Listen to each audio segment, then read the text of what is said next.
Is your coworker spying on you with his lunch? Is your ISP throttling you for giggles? Is Google listening into your conversation? Plus, Adobe's back in the news, Tor gets an upgrade, Samsung pulled a Lenovo, and Steve Gibson has the Rosetta Stone of security. Security Now is next. Netcasts you love. From people you trust. This is Twit. Bandwidth for Security Now is provided by CacheFly at CacheFly.com.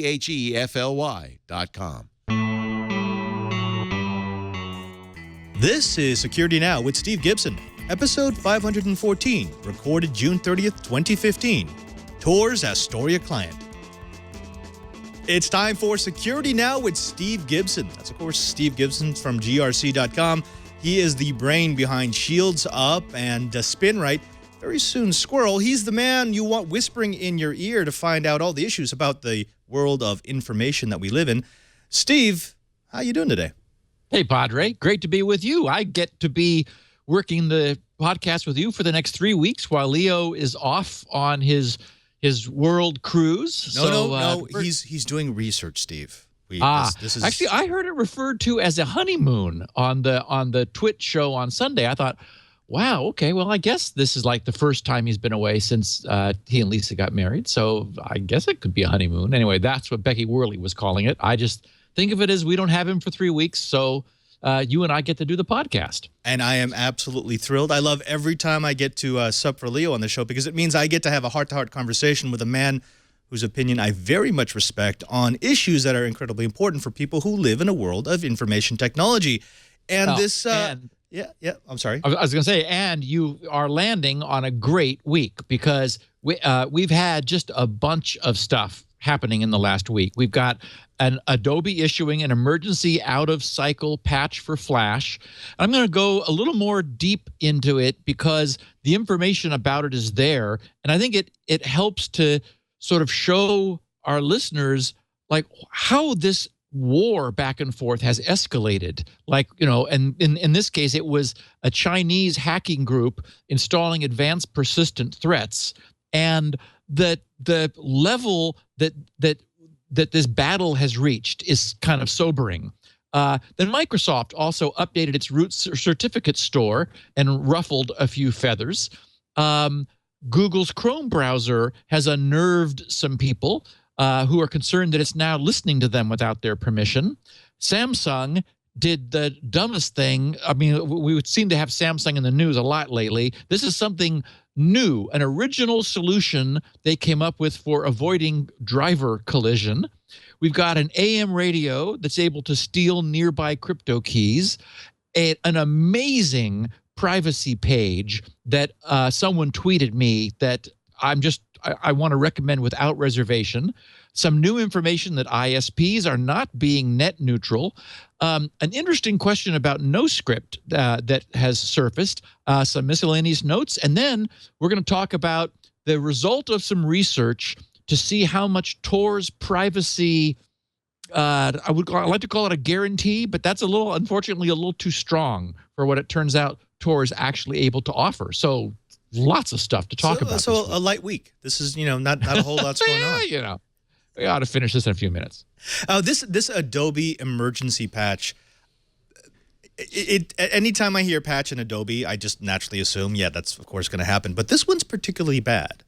Well, it's bad. It's a 0-day. So the guys at FireEye Security found this in the wild being used in a phishing campaign by a group they've been watching, a Chinese hacking group that they call APT3.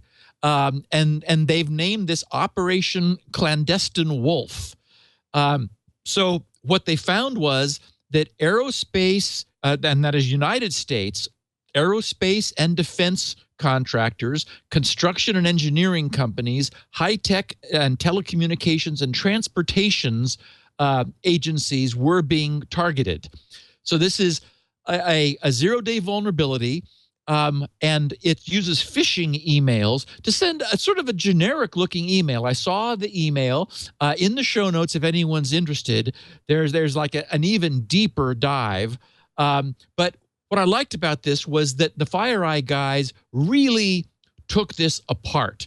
And I wanted to sort of share some of the, like, what this attack does inside of Adobe's Flash Player in order to be able to execute arbitrary code on victim computers. So the scenario would be you get a phishing email and you click on a link, which, you know, is how phishing works. And the emails, knowing where they're sending these, they can, and maybe even to whom, because they have an email address, they can craft them to maximize the like, you know, the benignness of the incoming email. So first of all, what the FireEye guys wrote was that they said the China-based threat group APT3, also known as UPS, is responsible for this exploit and activity. This group is one of the more sophisticated threat groups that FireEye Threat Intelligence tracks, and they have a history of introducing new browser-based zero-day exploits. After successfully exploiting a target host, this group will quickly dump credentials, move laterally within that victim's network to additional hosts, and install custom backdoors. This APT3 group's command and control infrastructure, says FireEye, is difficult to track, and there is little overlap across campaigns. So that tells us these guys have a lot of resources. They're a professional organization, and they're taking the time, trouble, and effort to, for example, not reuse existing infrastructure. It's so much easier to just reuse, for example, an existing command and control infrastructure, but it's clearly not as safe to reuse something from a previous campaign. So that sort of sets the tone of this. So in looking at what this does, FireEye writes, upon clicking the URLs involved in the phishing emails, targets were redirected to a compromised server hosting JavaScript profiling scripts. Once a target host was profiled, victims downloaded, that is the victim's computers, downloaded a malicious Adobe Flash Player SWF file and an FLV file as detailed below. This ultimately resulted in a custom backdoor known as shotput being delivered to the victim's system. And what I really liked was that then they got into some details. They said the attack exploits an unpatched vulnerability, and now, of course, this was also unknown before it was found, in the way Adobe Flash Player parses Flash video files, that FLV files. The exploit uses common vector corruption techniques to bypass address space layout randomization, ASLR, that we've talked about often, which is used so that software running in a victim's machine doesn't know where things are. The idea being that the OS deliberately randomizes the layout of standard subsystems within the process space so that it's not easy to know where existing code is, because existing code is very useful. Continuing, they said, and uses return-oriented programming, ROP, to bypass data execution prevention. Once again, so the idea is that data execution prevention is a technology that attempts to make exactly these exploits more difficult to perpetrate. It explicitly marks which pieces of memory can be executed versus which are data. The idea being that, many attacks involve arranging to execute data which the attacker has provided. But if the data is in a data region, it won't be marked as executable, so that thwarts the attack.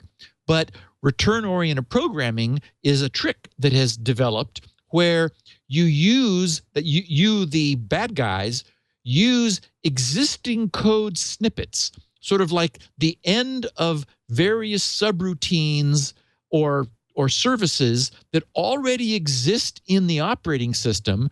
You jump to the tail of some routine and it executes some code that you want executed. But since it's valid operating system code, the data execution prevention flag is marked as executable, so you bypass DEP.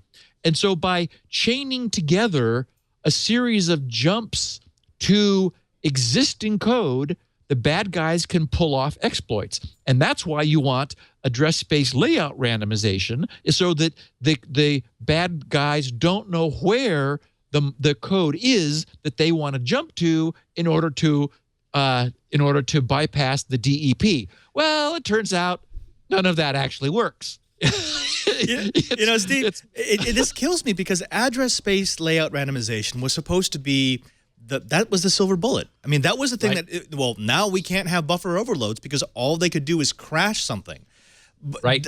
Now, are they getting past that by using the parsing? So if they use the parsing of a valid Adobe Flash file, is that how they're getting in on the tail end of a valid executable? Well, I'll just say that what these guys wrote was a neat trick to their ROP technique, that is the return-oriented programming, makes it simpler to exploit and will evade some ROP detection techniques. So exactly as you said, Padre, they know that the Flash code knows where the OS code is. So they're essentially, because there's something called, everyone in Windows is familiar with DLLs, dynamic link libraries.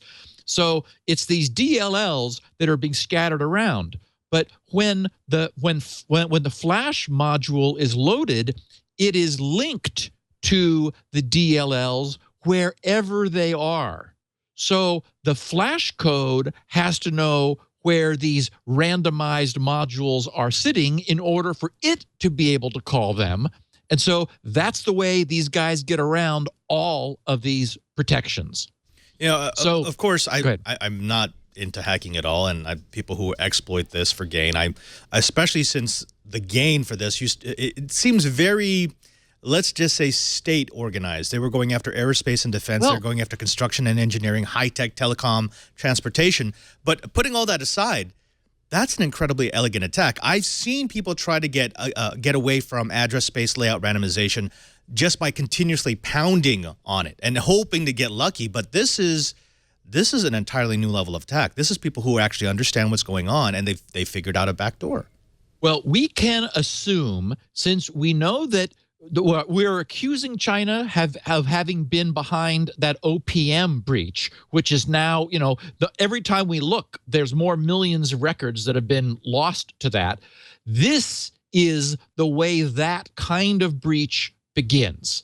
It's somebody at the Office of Personnel Management clicked on email from their mother or somebody that they trusted, or an offer for a loan that they just couldn't pass up. And in fact, a loan offer is the example of the phishing mail that these guys show in their article. And that is the beginning of it. So what we're seeing here is this being caught in the wild, but this is how OPM likely got breached. So to continue, just to give our listeners a sense for the amount of effort that now goes into this, FireEye writes, shell code is stored in the packed Adobe Flash Player exploit file alongside a key used for its encryption.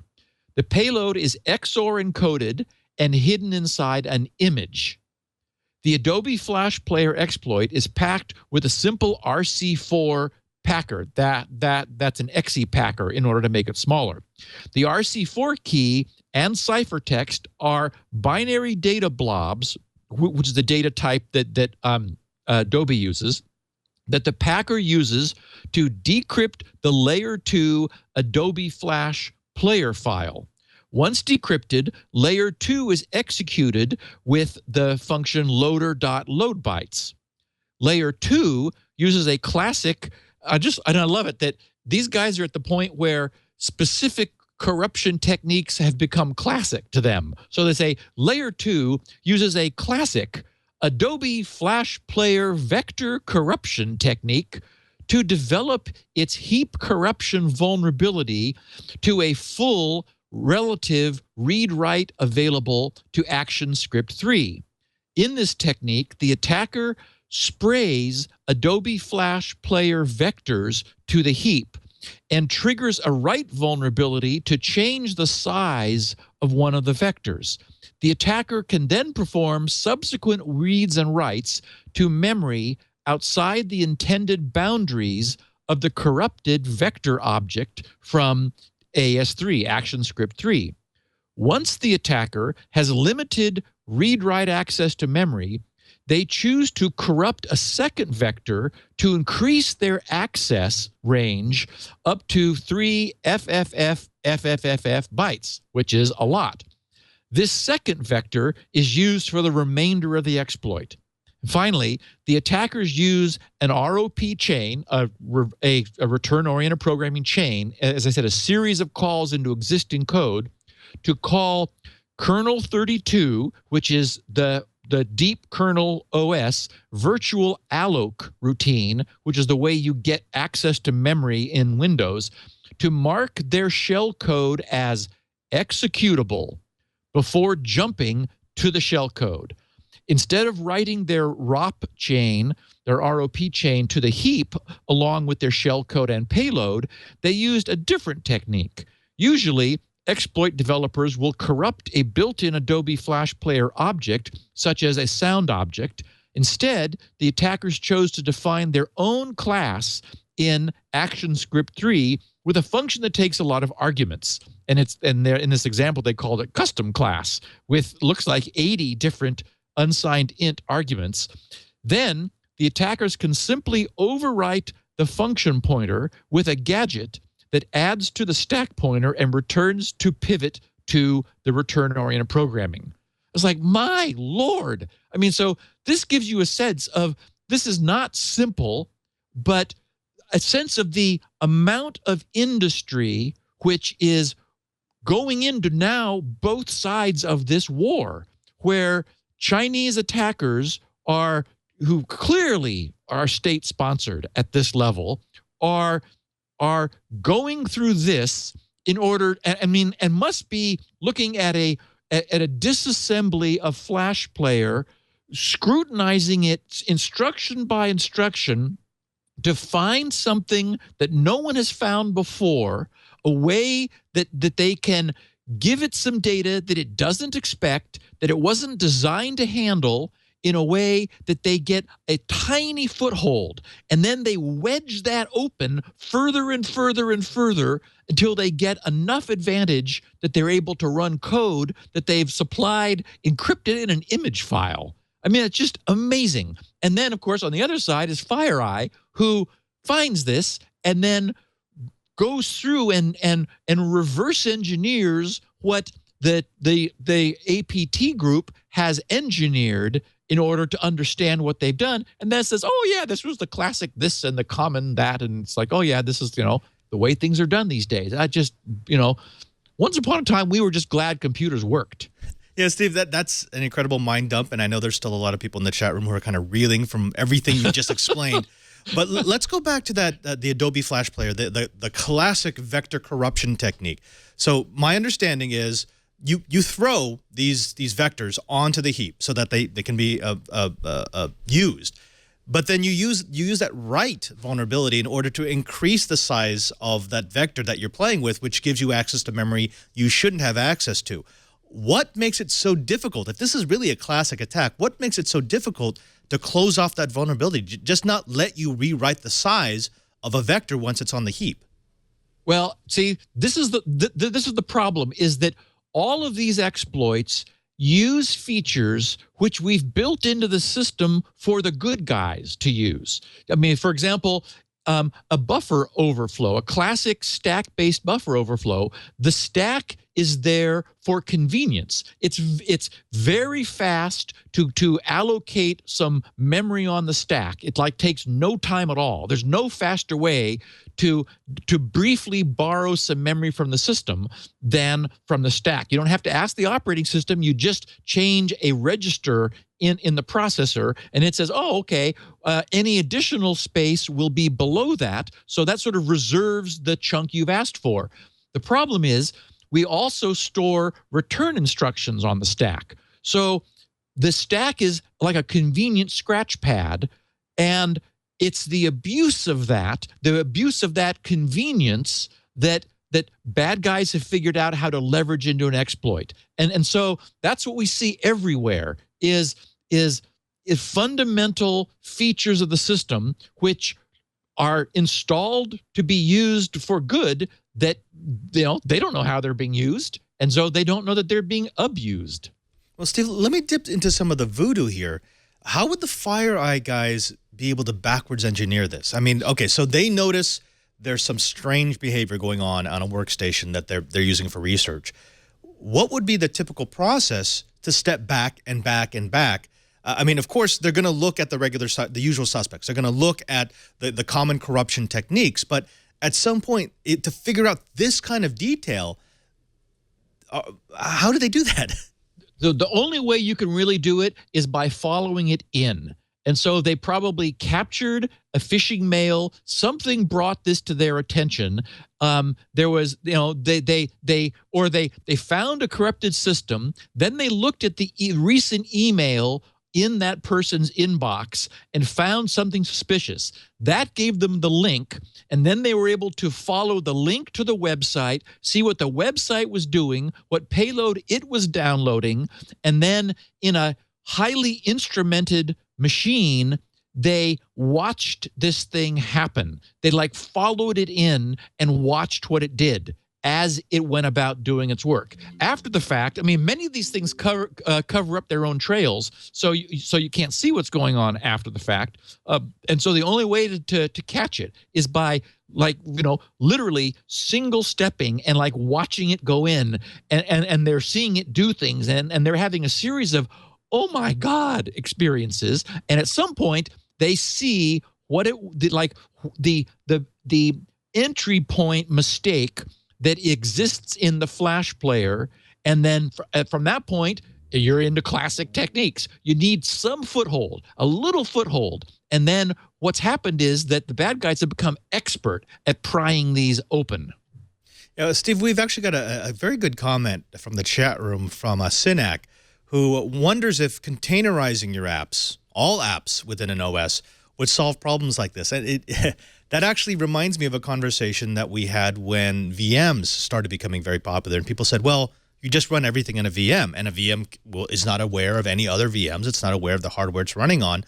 But of course, even that protection has been broken. There was just recently a very interesting attack that allowed you to exploit an old floppy disk driver in order to make your VM break out of its allocation.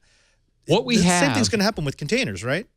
What we have fundamentally is systems that are incredibly complicated. And one of our mantras on the Security Now podcast is that complexity is the enemy of security. And so we do the best job we can making the systems as bulletproof and secure as we can. Certainly, Adobe doesn't want to have zero-day exploits any more than any VM maker or an operating system maker wants to have mistakes in their code. But the systems are so complicated. I mean, sometimes we see very clever exploits that use unintended consequences in a way that wasn't expected. There was an exploit a while ago where some services listening to the internet were storing temporary variables in the environment, and then when the shell was run, Bash would execute commands if any were present in the environment. Well, so this wasn't an exploit. This was something no one had found before. It was, it was poorly conceived, but it wasn't a flaw. It was just a clever reuse of existing mechanisms that were insecure. Then we have things like, as you mentioned, the floppy disk driver problem, where old code that had just been sort of brought along because, oh, well, why not? Floppy drivers have been around forever. They're probably fine. Well, it turns out there was a problem in that, which allowed them to break out of the VM containment. So fundamentally, it's that our systems just keep getting more complex, not less complex. A large part of that complexity comes from the fact that we are supporting legacy software and legacy devices. When do we finally say the pain is high enough that we say, look, if it's older than X, we're just not going to use it. If this hardware is beyond this spec, we're just not going to use it.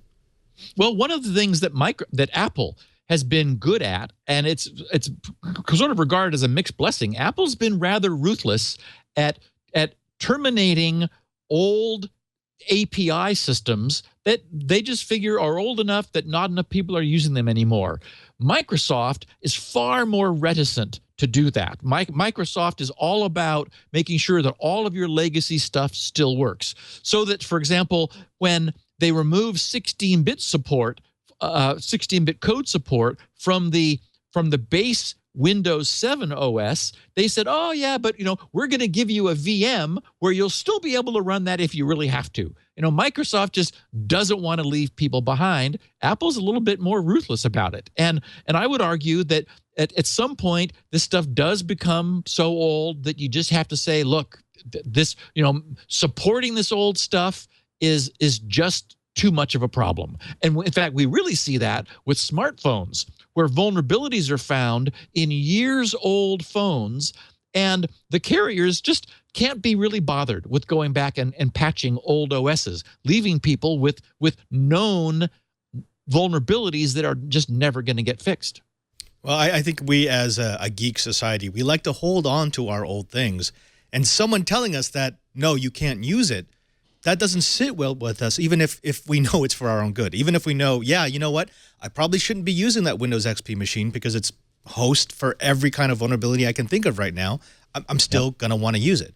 Steve, we could bog down in this for the rest of the episode, but for the people who are sufficiently scared, what's the workaround? What's the patch? I know it's out already. Is that good enough? Do they just update? Oh yeah, it's been fixed. Adobe broke their what was it? I think it was quarterly. They were going to do. They announced a couple of years ago. Oh yeah, we're going to update quarterly, and I don't think they managed to hold to that during even one quarter because Flash has been notoriously problematical. The truly security conscious among us no longer have Flash installed. iOS has never had Flash installed. That was one of the famous battles between Steve Jobs and Adobe back at the beginning of the iOS platform was, nope, we're not going to have Flash on this. Chrome updates it automatically. IE updates it automatically. Firefox checks to make sure that you're running the current version and warn you if you're not. And of course, NoScript prevents Flash from running and shows you like a broken symbol, and then you have to explicitly say, okay, in this instance, I really do want to run it. So those who are vulnerable are those not listening to the podcast who just have Flash because their system came with it and it's always had it, and here was a problem that wasn't known. So it wasn't that they weren't updating, it's that there was no known problem until there was. So you do want to make sure that you've got the latest version of Flash. You can go to, if you're not sure, and if you do need and run Flash, adobe.com/software/flash/about. So again, adobe.com/software/flash/about. And that will check your version of Flash. You need 18.0.0.194. That's the post most recent 0-day fixed version of Flash. Again, Chrome and IE should take care of that for you. But, it's after something like this, it's worth making sure. But best is, one way or another, not to have Flash run by itself. That's the key. In fact, you'd like to go to adobe.com/software/flash/about and have it tell you, oh, Flash isn't here. It's not installed or it's not running. You'd like your system not to automatically verify that version. That says that you're safe from unknown future Flash exploits. Of course, Adobe wasn't the only company that had a little security egg on its face. Our good friend Microsoft may have done something that twerked the people in the security industry just a tiny bit wrong. Yeah, I'm of a different opinion about this. There was a lot of controversy generated because Microsoft, the way it was portrayed was Microsoft secretly is sneaking new trusted root certs into your Windows. Well, okay, they've been doing that forever. I mean, that's what they do. Part of running Windows and any operating system is trusting the vendor. And we know that root stores are big, but we don't have a solution for that at the moment. So what happened was that somebody was monitoring the changes to their root store and caught, unquote, Microsoft updating the root certificate store. Well, that's what Microsoft does. It's like, this was always happening and nobody was paying attention, and so no one cared. Or how, like, for example, Windows Update was controversial when it began, and now we're just like, in fact, we'll have a story here in a second. This is what Samsung did. It stumbled over themselves with Windows Update. Now we want it on, and we want to make sure that we get all the updates. So the problem with these is that, if you look at this list of 17 certs, they don't look like anything anyone actually wants. They don't. Oh, there was one global sign cert that you probably need, but there was like a cert from Tunisia, and the certificates are supposed to have human intelligible friendly names, and one was like SPK3-QR or something. So it's like, okay, what does that tell me? It actually turns out to be a Cisco cert. But so, this is what Microsoft does. I didn't think it was any big deal, but I did get something from this that I wanted to share with our listeners, because I know we've got some people that will think this is very cool.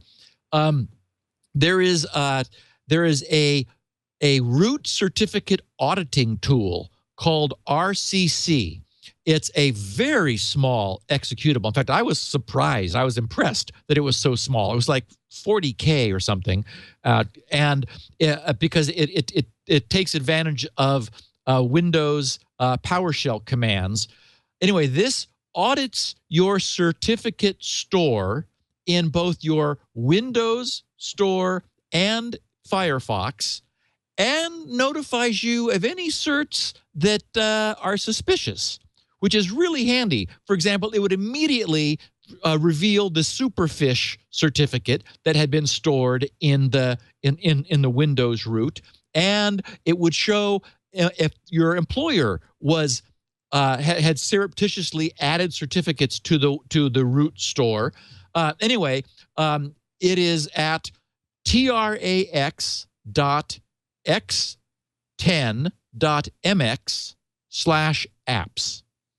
And there's a list of goodies there, and you're looking for RCC. Maybe you could Google. I didn't try it. I should have. Maybe Google RCC Local Root Certificate Auditing Tool. It runs on Windows 7 and later, Windows only. But I know our listeners, and there are people who will love to have something that they can run that will immediately tell them if there are certificates in their own local root store that are not part of the normal set. So what would the red letters be for you? I mean, what would be if these certificates showed up during this sweep? What would be the ones about which you would be most concerned?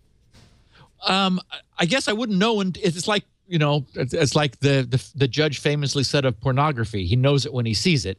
It's like, well, looking at those, if it said Superfish, and it, for example, and it was not, it was being highlighted as not part of the standard Windows store, I would say, what the heck is Superfish? And then go about doing some research. So I would just say, you need to use some judgment, but this thing highlights stuff that other people don't have.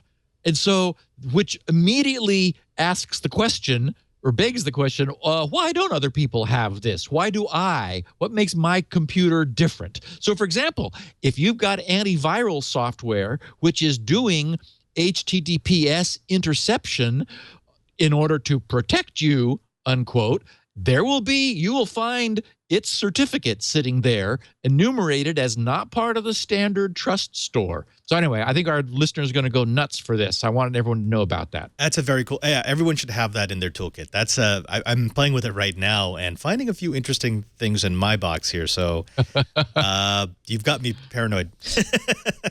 So Google did something that upset people, and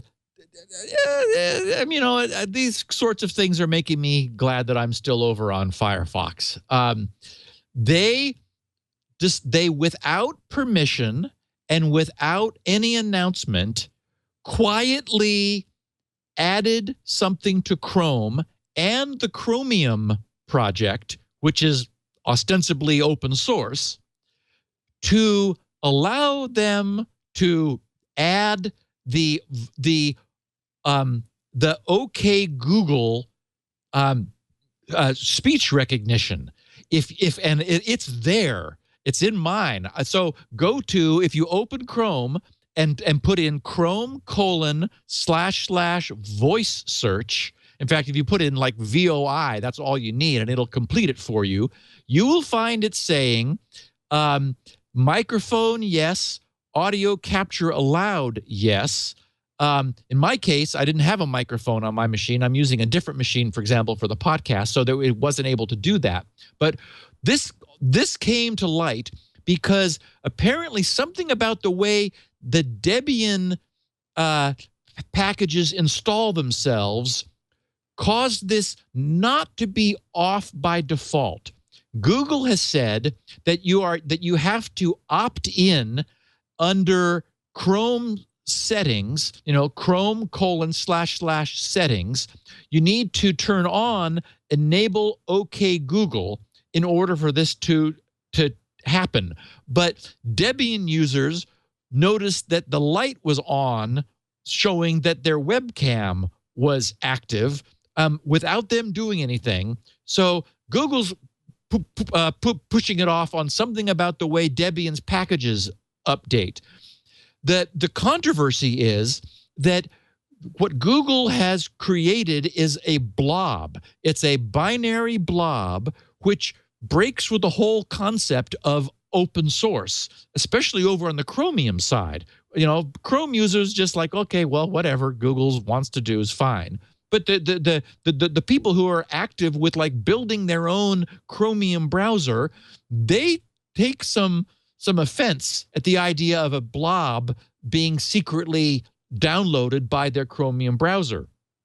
In Chromium's bug tracking, they said the actual fix for this was add a build flag to disable hot wording, is what they called it. So OK Google is a hot word. And the description of that so-called bug, which was going to be fixed by adding this optional, and by the way, it's by default not disabled. You have to turn it off if you don't want hot wording to be compiled into your build of Chromium. They said hot wording downloads a shared module, this is the binary blob, from the web store containing an NACL, and remember that's the Google's native client technology, which essentially is x86 binary code. So it's a pre-compiled sandbox binary module. They said there's a desire to build and distribute Chromium without this happening. This change adds an enable hot wording build flag that is enabled by default, but can be disabled at compile time if you don't want hot wording enabled. And then they said a build time flag. Oh, this is just more of the same. Then two comments I thought were interesting in the thread that this triggered. One guy posted, "May I ask why this extension is hidden from the extensions list at Chrome://extensions, although the page Chrome://voice search shows it as an enabled extension. I suggest that sensitive functionality intended to process data from the surroundings, sound input, video input, etc., should be presented in an open and transparent way with easy-to-find controls." And then someone else said, "This weirds me out as well. The whole behavior of hot word is pretty conspicuous. Opt-in default, downloading a binary blob without notification, extension being hidden, ability to record audio." He says, "I almost fell out of my chair when I saw that. Great strategy to erode trust of any user who is even slightly concerned with security." He says, parens, which I assume a lot of Chromium users are. So, Steve, strikes me as this is Kidtown frolics. I mean, you wouldn't expect this out of a company like Google, which has had security issues in the past and has had to become very transparent with its users. This just seems like there were a couple of engineers who said, you know what would be really cool if OK Google was enabled on every Chrome browser, and let's not ask anybody else. Let's just push this out. Exactly. One of our other common phrases here is the tyranny of the default, which is the way I like to note that, yes, there are settings, but most of them are never changed from their default. So exactly as you say, Google knows that in order to get OK Google to be used, it just needs to work. Users are not going to be bothered to go into their Chrome:// in order to go find out, enable OK Google. And the concern is that we know, first of all, that OK Google is done locally. The speech recognition is done in this. That's what that binary blob is doing. So not everything in every user system is streaming out to Google. Google couldn't handle that. But we also know how often these things fire by mistake. How, people's Alexa is going off, or, it's happening to Leo all the time. He's got so many things listening to his environment now that things are happening just as a consequence of things people say. And the idea is that that's supposed to be like the magic phrase that triggers this. The problem is when triggered, then it does start sending everything that it picks up out off-site to Google's cloud, where number crunchers then try to figure out what you're doing. And as I understand it, it's a third party that offers basically speech to text, and the text probably then goes back to Google, and they figure out what to do with it. So, I can live without this. And but apparently it's not enabled by default today, but we know that Google is able to change their mind, after some settling in period. Maybe with the next update, they'll just flip it on and say, oh, guess what? You could now say, OK, Google, and ask Google something with your voice. Steve, I remember not too long ago when Chrome was so popular because it was a lightweight option. It didn't have any crud in it. It was fast. It loaded quickly. And now it has become the new Firefox. That's what killed Firefox, right? I mean, they just added so many things onto it, it became impossible to manage. We on this privacy page that we'll be talking about here in a minute, the only browser they recommend is Firefox. And I'm glad we have you today rather than Leo, Padre, because Leo is a dyed-in-the-wool Google Chrome person, and so I'm sensitive to that. But I'm using Firefox, and Chrome is no longer small. When I launch Chrome, I run Task Manager. I see my memory consumption jump up massively, and so I don't run it because it's a huge memory hog. And to Firefox's credit, or Mozilla's credit, they have gone through some serious memory improvement. I have 144 tabs open at the moment, and it's working just fine. That is, Firefox is, and I love it. And what we need to understand is that Google is walking a very fine edge when it comes to privacy. You know, they're about advertising. They're about tracking. This Google Analytics that is everywhere is tracking technology. And, you know, they're leveraging everything they know about us. In return, we get all this stuff for free. But given a choice of Chrome or Firefox, I'd rather go with a company whose operating model is not leveraging everything they know about me in order to give me free stuff. Right. Yeah. I mean, I'm the same way. I'm starting to migrate away from Chrome. I find myself using IE 6.0 more and more, just as my primary. I can't even say that with a straight face. I know. Sorry. Yeah. Actually, IE 6.0 has a problem now. You really can't use it anymore. Exactly. Because dead. It's too old. It's too old. It does, we have with SSL 3.0 and then the TLS 1.0, 1 and 1.2, we've left it behind. So, I was forced to give up using, as for GRC server, I was on Windows 2000 and it was working just fine. Nothing's broken except that I couldn't support any of the new security suites. So I made a jump. I think it was the holiday season before last, over to Windows Server 2008 R2, only because I needed access to, I needed GRC to be able to terminate useful connections from GRC's visitors. And then, of course, SSL Labs liked me a lot more before that, or then. It wasn't happy with me at all when I was using Windows 2000, even though it worked just fine. Yeah. So, okay, Samsung is in the doghouse again. This is just incredible. And, okay, so the best way to explain this is that some guy was having problems, like noticing that his Windows Update, the Windows Update service in Windows, kept getting disabled.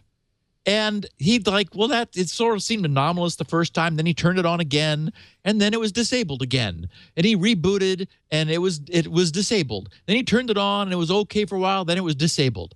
And he began digging in. And what he found was an executable as part of the Samsung OEM goodies package, all of the so-called crapware, that's the benefits that Samsung brings along with, them OEMing Windows, and you can have a Samsung laptop or desktop. This executable was named disable_Windows Update.exe. I wonder what a file like that might do. So first he absolutely verified. I mean, the guy knows what he's talking about. His blog is BSOD, blue screen of death analysis.blogspot.com. So he knows what he speaks of. He verifies absolutely that this is the culprit. Then he contacts Samsung's technical support to say, hey, your software is preventing Windows updates from happening. And their response, oh goodness, it is just classic. They responded, I'm quoting, when you enable Windows updates, it will install the default drivers for all the hardware, no laptop, which may or may not work. For example, if there is USB 3.0 on laptop, the ports may not work with the installation of updates. So to prevent this, SW Update tool will prevent the Windows updates.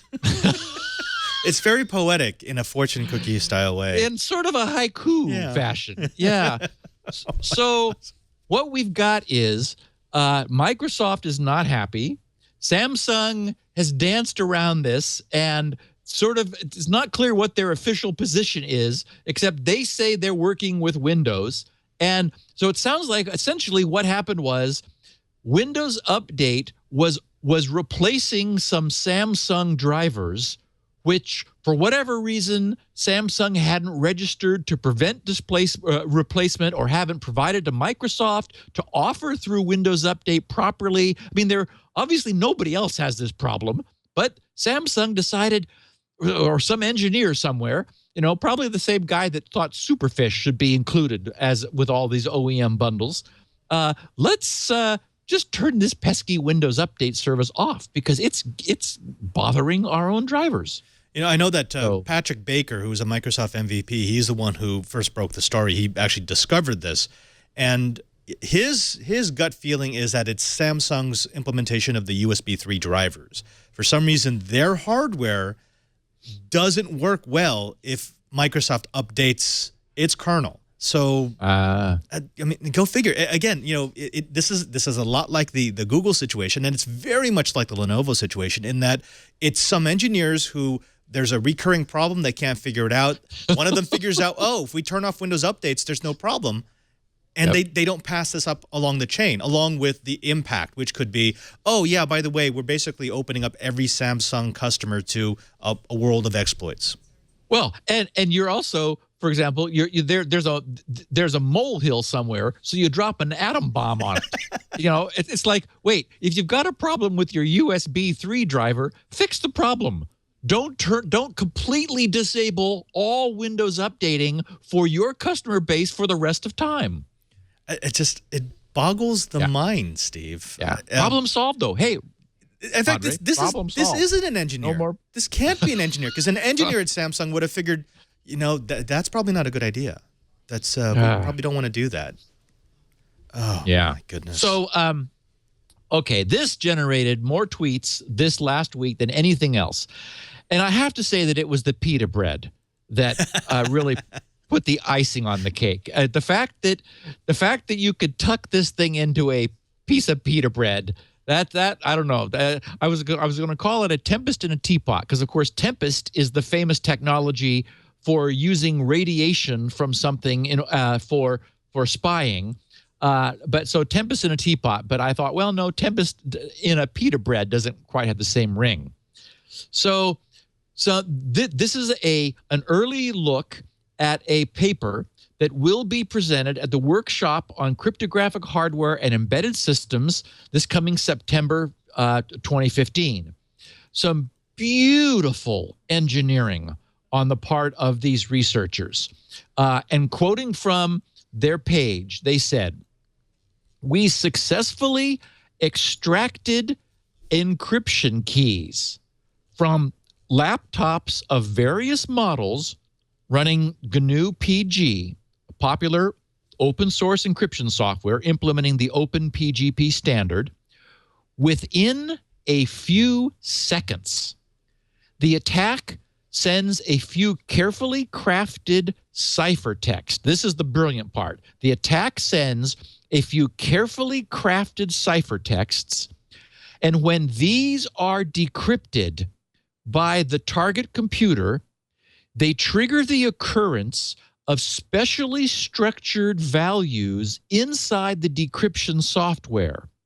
These special values cause externally observable fluctuations in the electromagnetic field surrounding the laptop in a way that depends upon the pattern of key bits, specifically the key bits window in the exponentiation routine.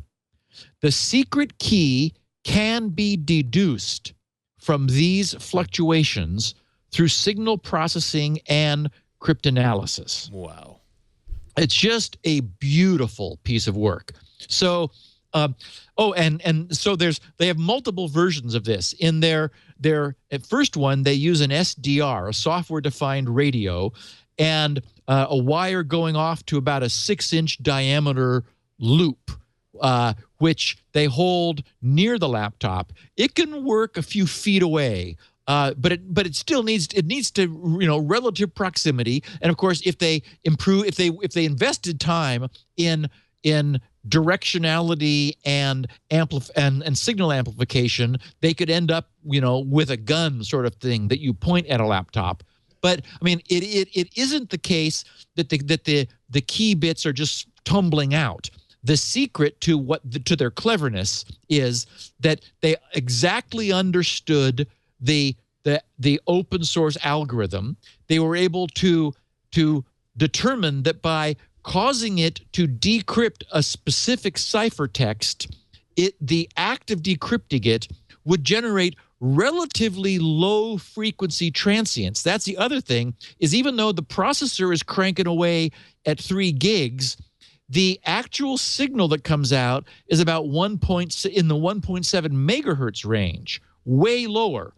And in fact, I said that first attack used a USB SDR connected to a big loop. Then they came up with a battery-powered one. That's where the pita bread comes in, because they demonstrate. In fact, that's the picture of the week on the show notes this week, is their loop with a power supply, 4 AA batteries, the SDR, and a small battery-powered computer to drive it and collect the signal, all sitting on top of a piece of pita bread, which you imagine you might be able to slice open and just tuck it in there.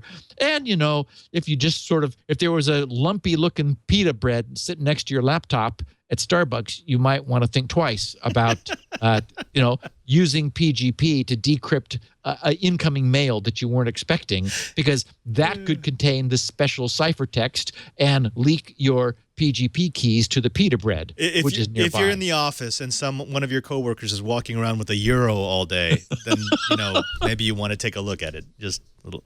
Well, and I love their final refinement of this was the so-called consumer radio attack, which is the last picture there on the page, showing an AM radio with its earphone jack plugged in to a standard smartphone.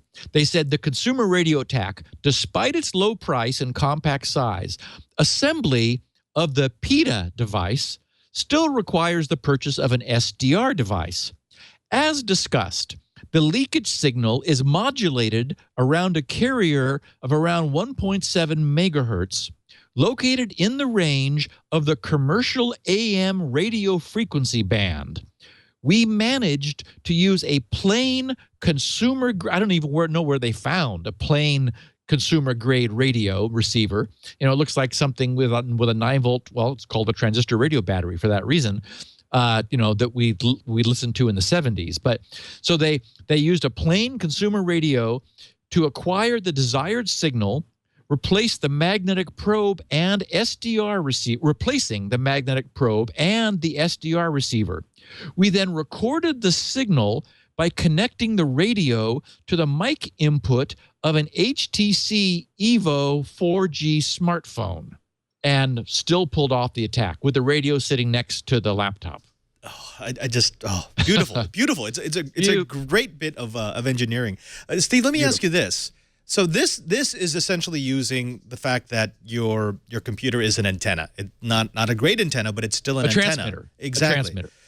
How difficult would it be to take the next step and use a device like this to actually induce in certain devices in your computer, so that I could, say, control your keyboard remotely? I could control the TPM chip remotely. I mean, that's sci-fi far off in the distance. You would need something that was deliberately sensitive. That is, the reason we have digital circuits, not analog circuits, is that digital circuits are inherently noise immune. They deal with zeros and ones, which have clear, distinct voltages, and specifically noise riding on or that alters the 0 voltage or the 1 voltage is never enough to cause confusion between the two voltages. So it's the inherent noise insensitivity of digital, which analog systems don't have, which digital does. but any radio receiver is inherently analog. It's looking for noise. Basically, it is a noise receiver, and it goes then through a lot of filtering in order to filter out all the stuff it doesn't want. So, and there have been in the past, there have been exploits. For example, if you had Wi-Fi on a laptop, there's a radio receiver. There is a very sensitive noise receiver designed to receive noise and try to find a signal in the noise. And so if there were mistakes in the processing of the signal that it found, then you could imagine taking over a laptop remotely. And of course, we know that's unfortunately a little distressingly easy to do. But without something designed to receive a signal, it would take some more like an EMP in order to alter the state of the digital circuitry in your laptop. And of course, that's the good news. It strikes me that it's a whole lot easier just to take someone's security keys rather than trying to transmit something into your laptop. Once you've got that, you don't really need to break into the machine. Yeah.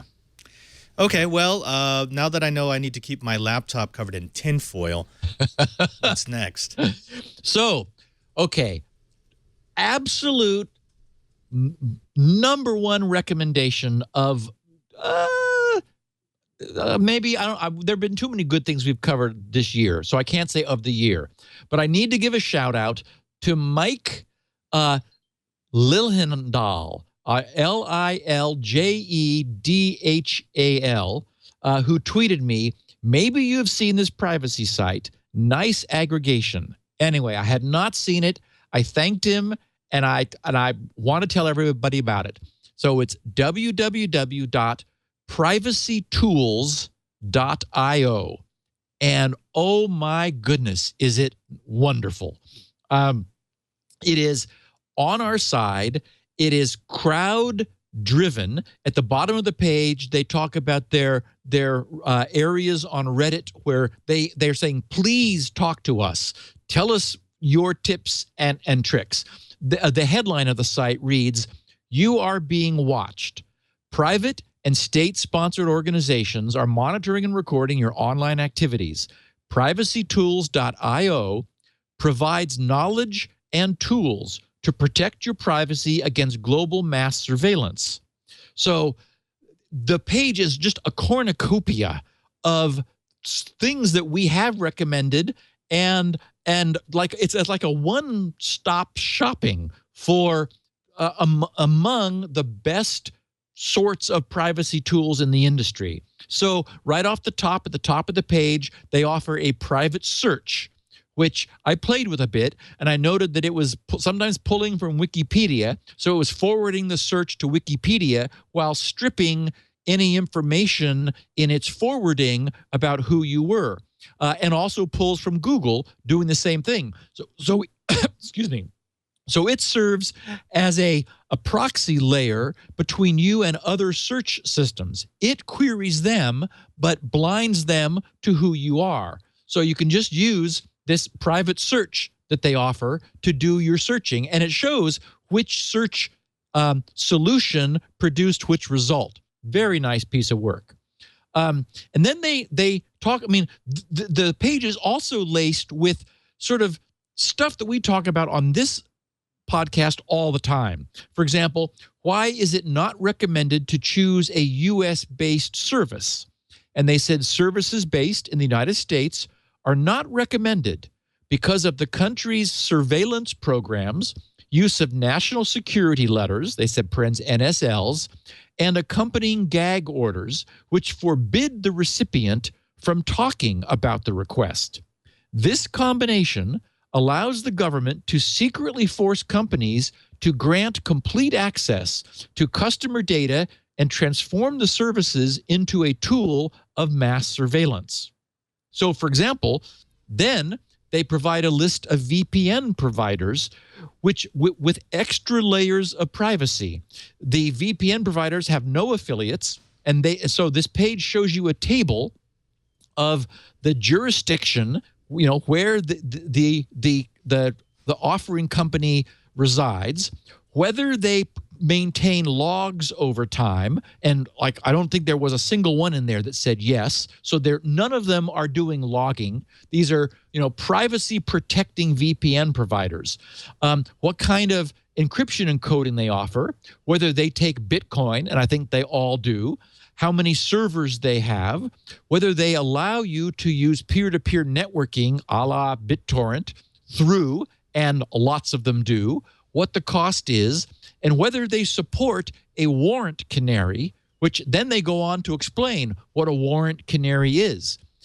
This is a page, if you've got people who are interested in privacy but don't know where to start, point them here and just let them spend some time. And I mean, it is an education on one page. Their browser recommendation, as I mentioned earlier, there's only one, and that's Firefox.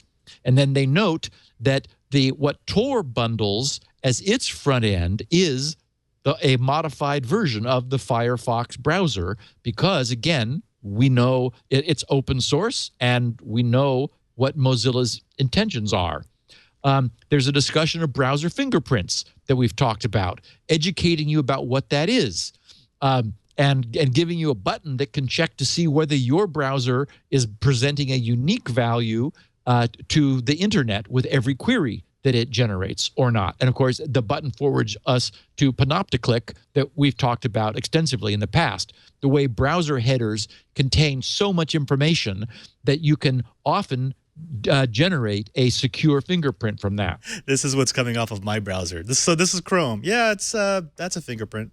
Holy crap, what is that blob in the middle? That's my system fonts. Oh, why do you need to know that? And why are you sending that with every single query? This is Chrome. I don't open this a whole lot. Wow. Oh, my goodness. This is horrible. I feel so bad now. Oh, man. Okay. Wow. Steve, you just gave me my evening reading. That's a great site. Oh, it's a fabulous page. They talk about Firefox's privacy add-ons because, of course, they're recommending Firefox, and in there is Disconnect. And actually, I have to say, we've been talking about ad blocking and tracking on the podcast recently. I just switched from AdBlock Plus to uBlock Origin.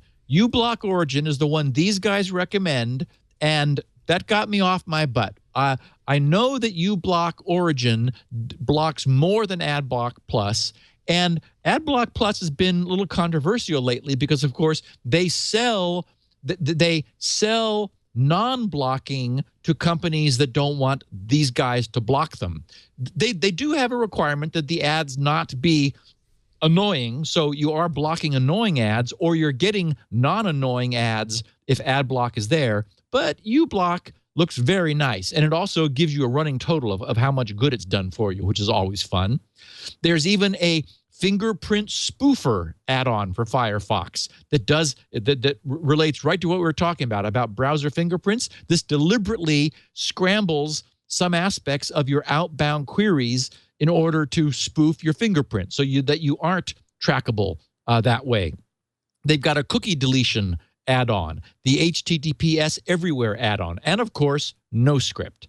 And then there's a list of privacy-related about::config tweaks for Firefox.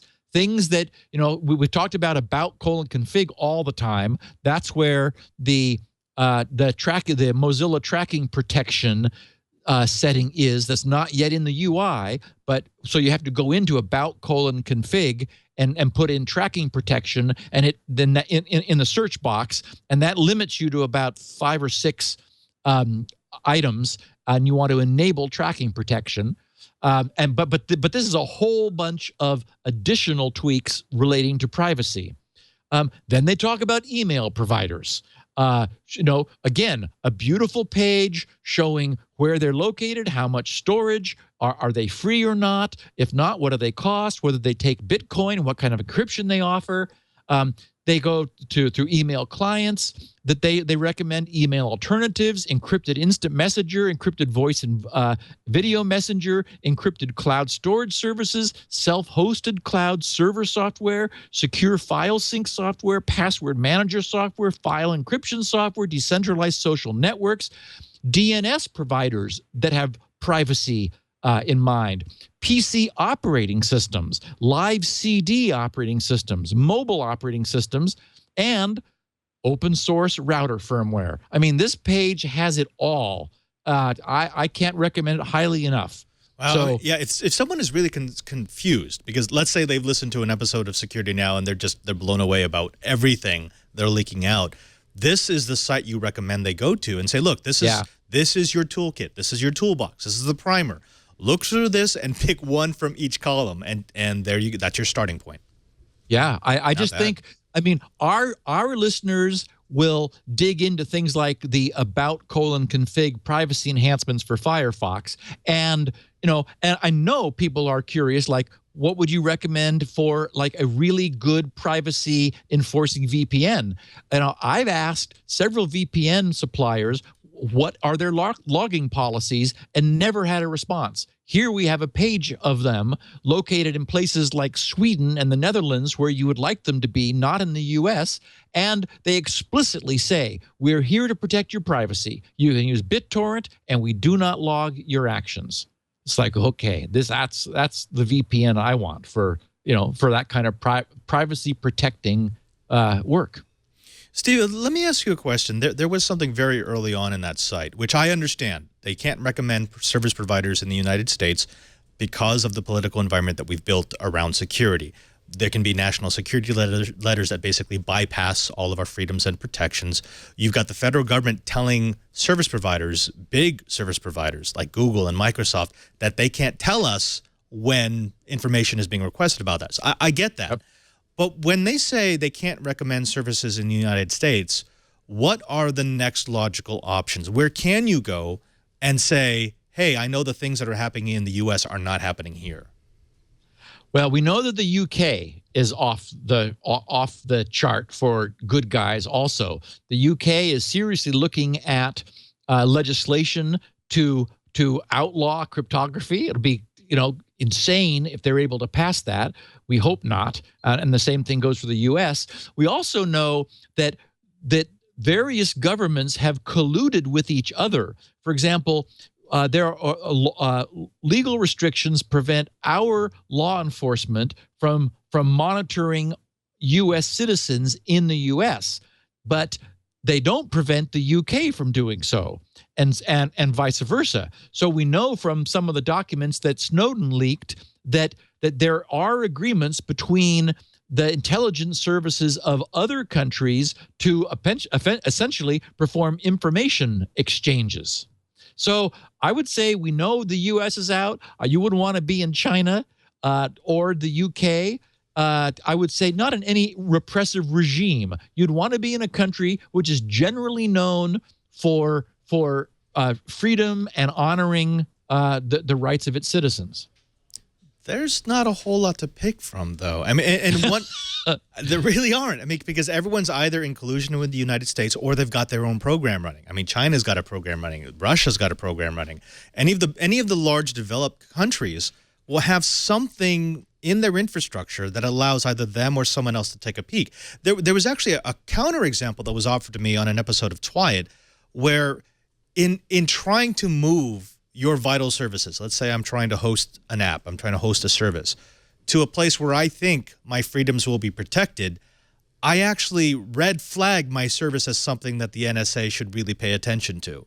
And good point. It's one of these where, well, I mean, you're damned if you do, you're damned if you don't. Where can I put it if either having it in the United States or not in the United States is going to trigger something that makes my data exposed? Yeah, I'm looking at the location of the VPN services. There's one in Italy. There's Hong Kong, which I think would be problematic. But we have Iceland, Malaysia, Gibraltar, Sweden, Panama. Panama sounds kind of good. And then we've got perfect privacy in Panama, Switzerland, and New Zealand. And So there are lots of choices that sure look better than someone saying, yeah, we don't take Bitcoin, and we'll log your activities in order to respond to law enforcement requests. I'd rather have a VPN that said, we do take Bitcoin, we don't care who you are, and we're doing no logging. I can't trust anyone anymore, Steve. The world really in the last couple of years has been turned on its head. I mean, and when we're talking about Tor here toward the end of the podcast, one of the things that these researchers who examined how could Tor's efforts to provide privacy be increased, and to what degree and at what cost, they made it very clear that once upon a time when Tor began, it was sort of an exercise in anonymity, and we didn't really know if it was necessary. Now we know that there is huge money behind specifically busting Tor's anonymity attempts being made by the NSA in the U.S. and the intelligence services over in the UK. So it's not just theoretical anymore. It's real. And I find myself it's now an issue in my head that it never used to be, that we're being watched. Steve, I can't take it anymore. With between me not being able to trust any service provider anymore and worrying about my coworker taking up my PGP keys with his lunch, I need some good news. So why don't we switch into something that is good news? Like, for example, what about ISPs slowing down internet service? I mean, that's a change of pace. That's a change of pace. At least it's not about our security being violated. So an outfit called measurementlab.net posted the results of a recent study which revealed that major ISPs, and I don't mean to single out AT&T, but I have an example using them, across the U.S. are dramatically throttling their customers' bandwidth to specific sources. So the Guardian had an article quoting this study. And good, Padre, you've got that up. Scroll down and look at some of these charts. Anywhere you see a big downward dip in, like there is the AT&T example. Those are two different carriers. The one in the foreground, the darker one, being AT&T's bit rate. So actually that chart goes with this text. In Atlanta, for example, I'm quoting the Guardian, Comcast provided hourly median download speeds over a CDN, a content delivery network, named GTT of 21.4 megabits per second at 7 p.m. throughout the month of May. So during all of just this recent month of May, last month, 24.1 megabits. If you were a Comcast customer and you were pulling content from the GTT content delivery network, AT&T provided speeds over the same network of 1/5 of a megabit per second. When a network sends more than twice the traffic it receives, that network is required by AT&T to pay for the privilege. When quizzed about slow speeds over GTT, AT&T told Ars Technica earlier this year that it would not upgrade capacity to a CDN that saw that much outgoing traffic until it saw some money from that network. Now, this is something we've talked about a lot in the past. There's this notion in peering relationships. The idea with peering is that they're called settlement-free peering. If two big ISPs interconnect their network and each of them is able to use the other's network to the same degree. This is the way they think about it. And it's hard for us as consumers to kind of get our mind wrapped around this, because it just feels like, the bits go where they want to.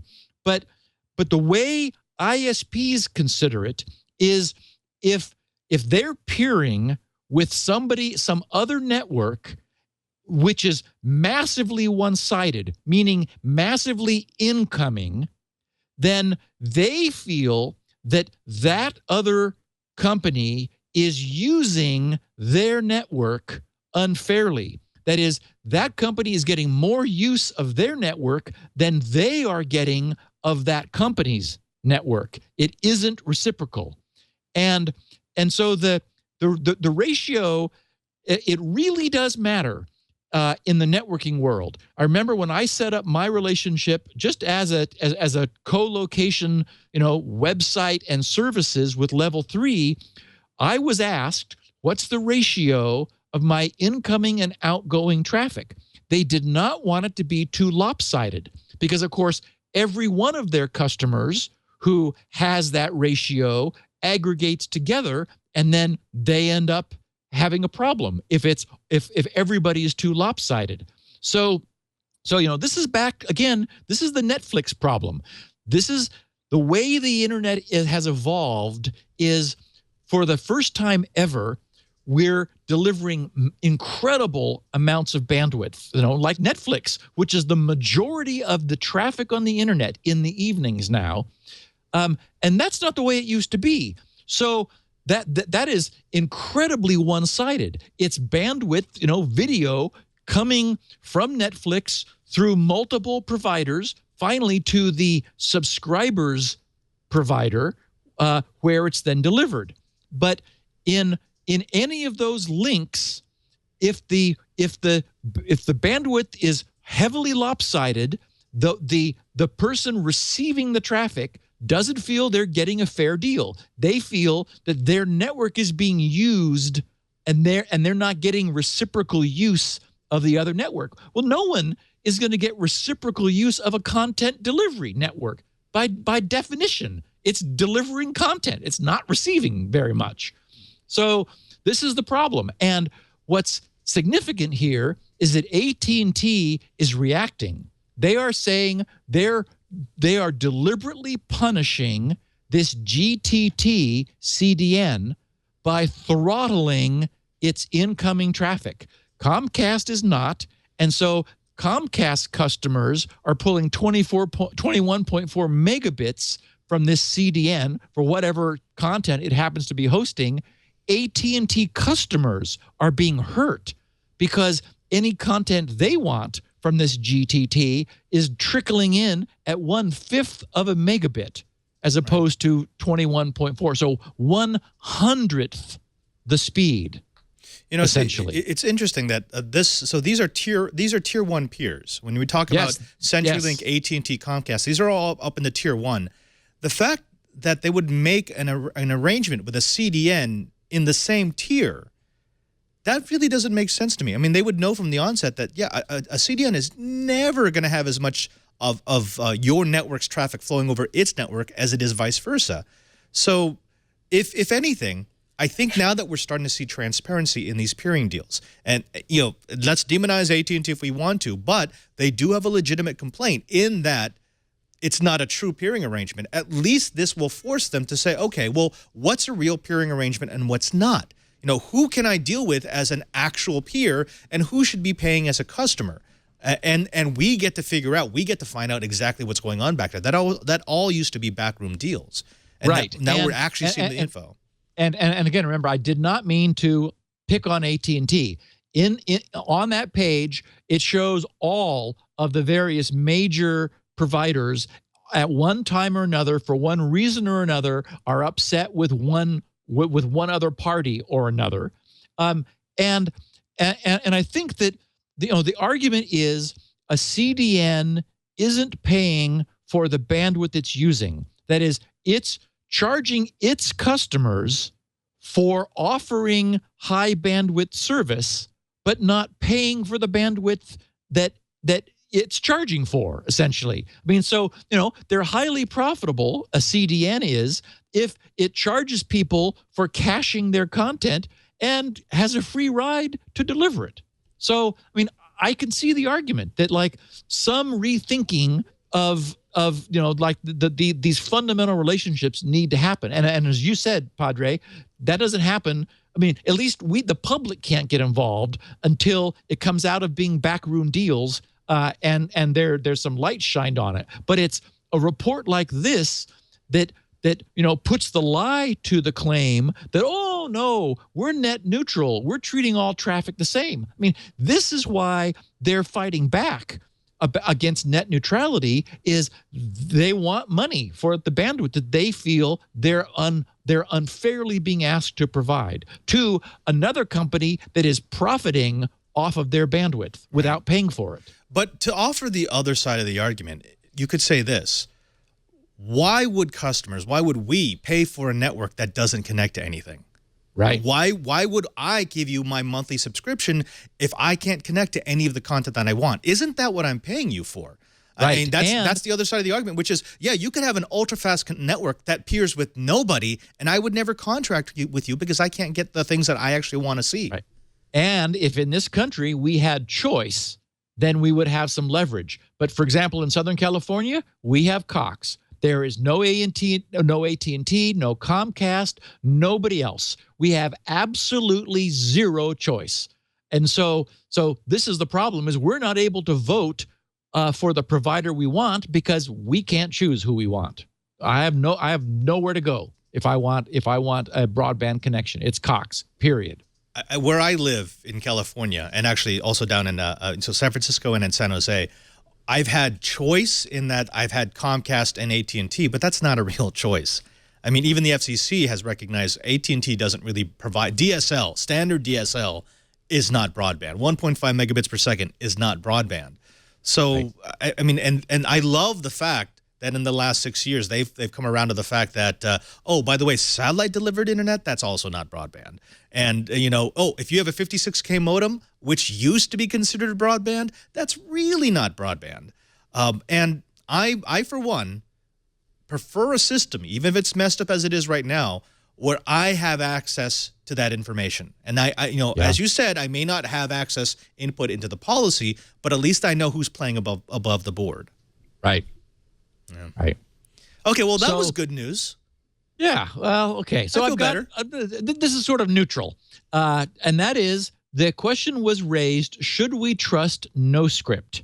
My absolute favorite, I mean, can't live without it, Firefox extension. A guy named Matthew Bryant posts to his blog called The Hacker Blog. And we referred to his work from time to time. Good guy, knows what he's talking about. And he decided to take a look at what it was that NoScript was actually doing. He's been annoyed, maybe with me, talking about, like, oh, yeah, I'm not being attacked. I'm not having any problems because I run NoScript. And so he wanted to check the security of NoScript to see whether he could execute any cross-site scripting or any other exploits that should be prevented thanks to NoScript. So he dumped out a list of the trusted domains in NoScript, and then began to look through them and didn't have to get very far before he found one that he in his lookup. It was called zendcdn.net. It was on the trust list, and the domain registration had expired. So he thought, what? No NX domain record for this. Is it available? He registered it for $10 and was then able to host malicious script on it, which NoScript trusted because NoScript came preset to trust that in addition to a whole bunch of other domains.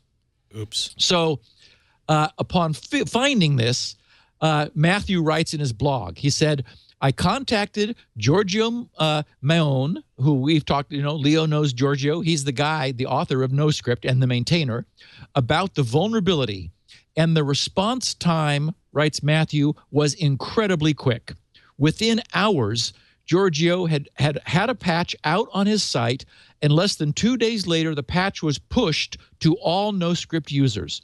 This is by far some of the fastest response and patch times I've ever seen. So hats off to him for that. And then he says, please note, this stray domain that we were talking about, the zendcdn.net, is no longer in the default whitelist for NoScript users. But Matthew's blog raised in me the question about, and he shows on his page, the list of default trusted domains. Now, looking at them, you can see why they're trusted.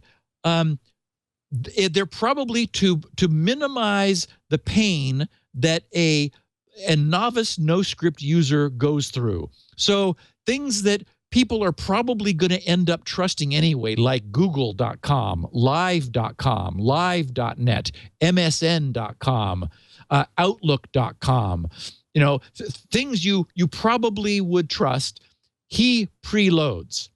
I realized for myself, I've been using NoScript for years. I tried to say temporarily trust, but sometimes if I think I'm going to be using a site a lot, I say trust, and it goes into this permanent whitelist. This morning, I cleared mine. I clicked one entry in there, hit Control-A to select them all, and I hit remove.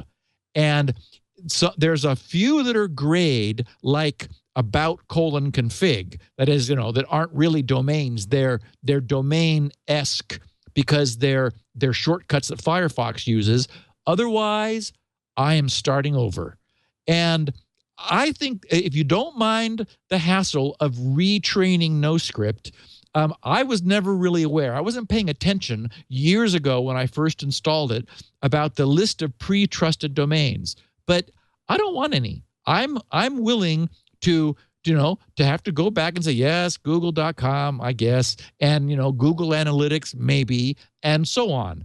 And I'm finding, things are breaking, and I'm saying, oh, yeah, of course. Well, and grc.com, I don't have any scripts on grc.com, so that I don't really have to. I do have some script over in some of the Squirrel test pages, so I turned that on, although it works without scripts, and so forth. So I just wanted to say, hey, I know that we've got a lot of Firefox users here because Firefox is the privacy respecting browser.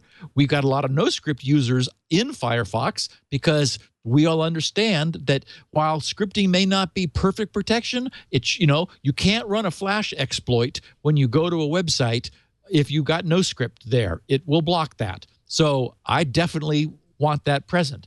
But, we do tend to sort of accumulate sites in that whitelist. I don't know what performance overhead there might be as the list grows, but I cleared mine this morning, and I'm going to start training it from scratch. And if anyone feels similarly, I'm glad that I brought this up, and I thank Matthew for bringing it up too. It is, obviously an oops to have a domain that's on the whitelist expire so that any miscreant, not that Matthew is of course a miscreant, but anyone else could have snatched it up and hosted some malicious content and arranged to get people to go there, and anyone with NoScript would be reduced to the same level of security as everybody else who runs with scripting on all the time. Yeah, and that's bad that a trusted domain was allowed to pass into other hands. I mean, we can all agree on that, but to look on the bright side of this is about as good of an outcome that you can hope for, which is NoScript responded extremely quickly. I mean, that's what you want to see out of a vendor that's giving you a product that you trust for your security. If it took them a week to respond, then you have to worry. I mean, there was a problem. They addressed it. It was done. And you bring up a very important part that I think just needs to be part of our security hygiene, and that is we will become accustomed to our tools. It's human nature. We will think this works, and as long as I keep doing it this way, it's going to work. Every once in a while, we have to stop, we have to clear it, and we have to make sure that everything we trust, we still trust. And there's no automation for that. That's just us. That's us every once in a while, as you said, dumping the whitelist, starting from scratch and saying, okay, do I really need to give this site permission all the time? We've got Nerve in the chat room who's saying, look, what I don't like about NoScript is that it becomes annoying. And that's true. It becomes incredibly annoying. But that's Okay, now part of it. First of all, we have talked about that, and I'll just say it again, because I also reset all my defaults, and immediately I get this little banner across the bottom saying that it's blocking script. The first thing you do is you turn that off.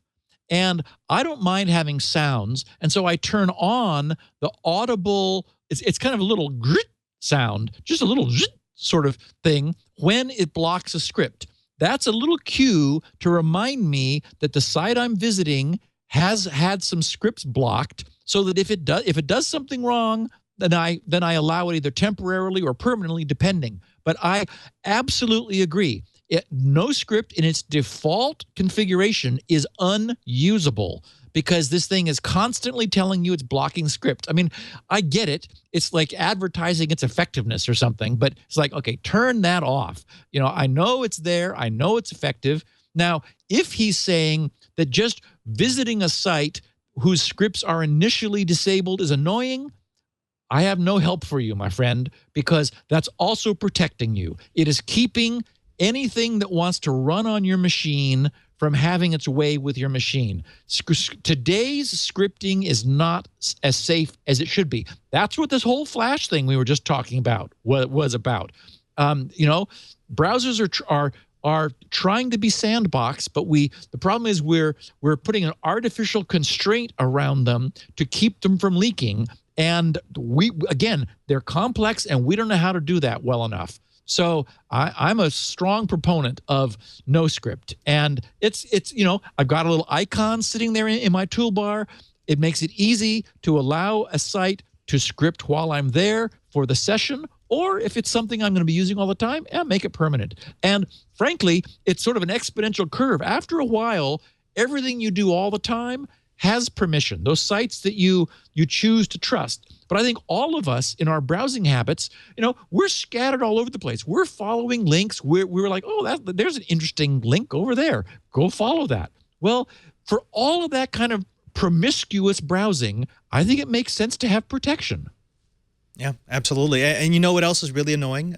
Getting my yearly checkup and making sure that I'm doing the things that I need to do to stay healthy. I think this is just the new norm. If you want to stay secure, if you want to enjoy not having people in your system, in your box, having advanced persistent threats running around in your OS, then this is just what you have to do. And you know, I'll take a little bit of annoyance for a little bit of security. That's just me. So another tip for a password app that I have not been aware of it. I'm not sure how long it's been around. The website is, and maybe try Googling this, a master password app. Padre, see if you just Google master password app, does Google find that? Because that would be much easier than giving people the URL if Google will take them to it. Bing definitely doesn't work. Oh, there it is. Master password app. Okay, so here's what this is. First of all, it's completely cross-platform. iPhone, iPad, Mac, so iOS, Mac. It can run with Java on your desktop. The Android version is in beta, and the web version is in beta. This is so. There's two ways. Okay, there's three ways you could get a hopefully good password. You could try to make one up yourself. You could go to some random password maker. Maybe, for example, if you're using LastPass, you just have it generate your password. Or many people go to grc.com/passwords and use the gibberish that page provides them. Or you could use an algorithmic generator, and that's what this is. This takes your full name as part of the seed and one master password, so that there's something more than just your full name, because other people would know your full name, and a monotonically increasing integer, meaning just an integer, 0, 1, 2, 3, in order to allow you to do different passwords for a given domain. Then you give it the domain, and it uses the it uses the fixed information, your full name, one master password, and the integer as the key to hash the domain name into a high-quality password. So the point of this is, this would allow you, rather than using truly random passwords, to have deterministic passwords.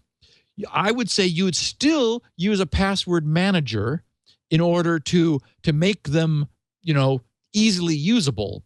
But the advantage of this is that if you set all of your passwords through this, you could deterministically recreate them all rather than them just all being random and lost. So it's kind of a cool idea. I don't know that I'm going to go to the trouble to use it, but I thought that it would appeal to some of our listeners, so I wanted to share it. It's just, it's a password generator based on some deterministic information that and the domain name, which is used, and that way the idea is, when you put all the same stuff in again and the domain you want a password for, it regenerates the same password that it generated the first time, and as many times in the future as you ask it to. Right, and that's actually addressed as a weakness of a lot of random password generators that I've used, which is, if you forget a password, it doesn't matter if it's random or not, you're still forgetting the password, and you're still more likely to do something silly like writing it down or having it accessible. If I at least know the sequence that I need to go through to regenerate that random password and I can recreate it, then I'm not going to be, pushed to leaving it on a Post-it note underneath my keyboard. Right. All right. Something came up after last week's podcast. In fact, I think it was on one of Leo's Wednesday podcasts. I just had it playing in the background while I was working on Squirrel. And Leo loved it, and I wanted to share it with our listeners. I don't know if it will appeal to people, but it's an interesting idea. It's called Google Contributor. And if you just put Google Contributor into your search bar, you'll get taken there. The idea is that, as we know, Google is a major supplier of ads on the internet. They purchased, for example, what's the infamous massive early advertiser? I'm blanking on their name. DoubleClick, yes.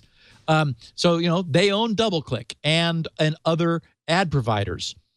Google is saying, if you would rather not see ads, but you do want to support the sites that you're visiting that would normally be supported by your seeing those ads, you can provide Google with $2, $5, or $10 a month.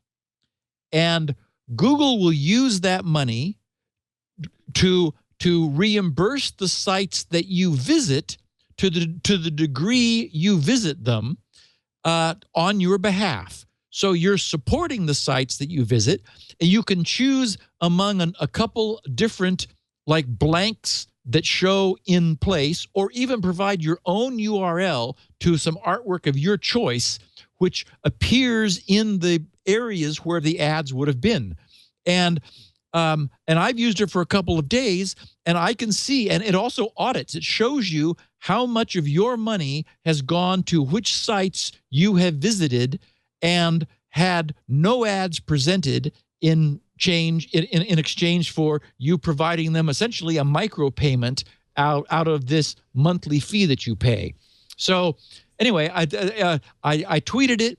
There was a lot of controversy because some people just feel that this is making explicit the sort of a devil's bargain that Google, being the ad purveyor and having so much control over our privacy and tracking and so forth, is pursuing. Other people like the idea. Leo went crazy over it, saying, "Hey, here's a great solution." This almost feels like Google's version of Patreon. This is a way for you to directly support the content creators that you enjoy. Now, of course, Google's going to be taking a percentage of that, and it's running through their ad system. Right. But yeah, I mean, I could see this being not a huge thing in terms of the business that Google does, but it's a nice way for you to say, hey, you know what? You run this security site or you run this hardware comparison site that I visit each week. I'm going to throw $5 in there, and it's going to directly support what would have gone, the ads that would have gone on your site. I'll get a better experience, and I get the knowledge of knowing that I'm supporting a content person I enjoy directly, which is why people do Patreon. That's why Patreon is so popular in some circles. Yeah. Yeah. All right. Yeah. So I just want to let people know that it's there. The page shows that I guess it's been around for 6 months in a testing mode. It's still an invitation only. You can ask Google for an invitation, or you can get invitations from anybody else. When you do subscribe, you get 5 that you're able to give away, although you're only able to email them to Gmail addresses. So it's keeping it within the family.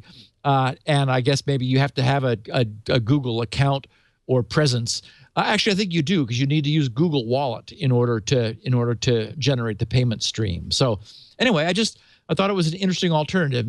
We're experimenting with how can we have content and not have ads. Now, others noted, hey, but wait a minute, it's not the ads I care about as much as the tracking. And so this is doing nothing to thwart tracking. And yeah, I have to agree with that. It's probably the case. It's, you're still going to be tracked. At least you won't be seeing ads. Well, I mean, there would be no way around that, because if it's going to remove the ads just for you, it needs to track to make sure that it's you. Yeah. Okay. So, as I'm sure you know, Padre, we're in Leap Second Day. I am so looking forward to this. I have everything planned that I'm going to be doing with my extra second. It's going to be epic. At 5 p.m. Pacific time, 8 p.m. Eastern, where the clock and really this is it's those weird times because it's midnight UTC. In UTC time, the way they're saying this, there's two ways I've seen it described. At 11:59:59, either the time goes to 11:59:60 instead of wrapping around to 12 o'clock, or it stays at 11:59:59 for one more second, and then it wraps around to 12. So, or is it 2900? It might be, 2300 around to 0. But so this is happening at 5 p.m. Pacific, 8 p.m. Eastern. And of course, this is due to the fact that the Earth is slowing down, which, really bums me out whenever the Earth's rotation slows down. But essentially, we need to make up for the fact that, our otherwise perfect timekeeping system, which is all now cesium beam and, GPS satellite and in all kinds of, extremely sensitive, the Earth is not cooperating. It's actually rotating a little differently than 24 hours. And so twice a year, I think it's at the end of December or the end of June, the opportunity presents itself for a leap second to be added or subtracted, whichever we need. And Ars Technica notes that in June of 2012, which is when the last leap second was applied, Reddit crashed, Gawker went down, and lots of Linux servers fell over. Oh, and the Qantas Australian airline had some computer problems that caused 50 of its flights to be delayed. So it's not like this is nothing. I mean, this, you do something like this uses code in unexplored code paths, and there can be side effects. So not huge cataclysms of any kind. I guess maybe this is why Google has decided they're not doing it all at once. They've chosen to smear that second across all of today. So all during the day, much tinier fractions of a second in Google's timekeeping system have been added so that they're not going to have a single 1 second long cataclysmic event at 5 p.m. Pacific time, because to the degree that Google is here in Silicon Valley on the West Coast.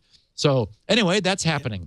Steve, And I'm okay. Cool. I'm okay when we get an extra second, but on those days when they take that second away, it just really messes up my internal clock, and I'm no good for the rest of the day. It's just it bothers. No, I will say seriously though, this has happened a few times. So I've known about this phenomenon, and Yep. I do IT for a different organization, and we do have some very interesting proprietary secure terminals. And we actually have a process for this because we have to shut down those secure connections because the extra second actually corrupts the tunnels. And stock market systems are being deliberately shut down during that period of time because people are just not sure what they would do. And so they just don't want the stock market computers to experience something that might confuse them. Better just to turn them off, and then they won't know that second got doubled. They'll just come back up and say, oh, look, my clock's off, and then they'll adjust their clock. Right. The first time it happened to us, we had no idea why it had gone crazy. I mean, and it's a large network, so we had to restart the network. It actually had a consequence on your system. Yes, well, because the way it works is our system is incredibly sensitive to jitter, and it's to make sure that there's nothing in the middle, there's nothing listening, and there's nothing unencrypting and then adding traffic. And so the addition of the second just drove it crazy. It felt like something had jumped in there and was now intercepting all traffic, and it killed the network. And it actually took me 3 days to get everything back up and running. So now we do an orderly shutdown, we let it pass, and we bring it back up. So one of our fan favorite, our listener fan favorites is the new series Mr. Robot, which premiered officially last Wednesday. Second episode will be on tomorrow, next Wednesday. And I just wanted to mention that it is so popular from the premiere, that is the preview that was offered, because they made it available. It's on USA Network. USA Network made it widely available for the entire month prior to its maiden voyage. It was renewed for a second season before the first episode officially aired. That's how sure they were. They had a hit. Did you watch it?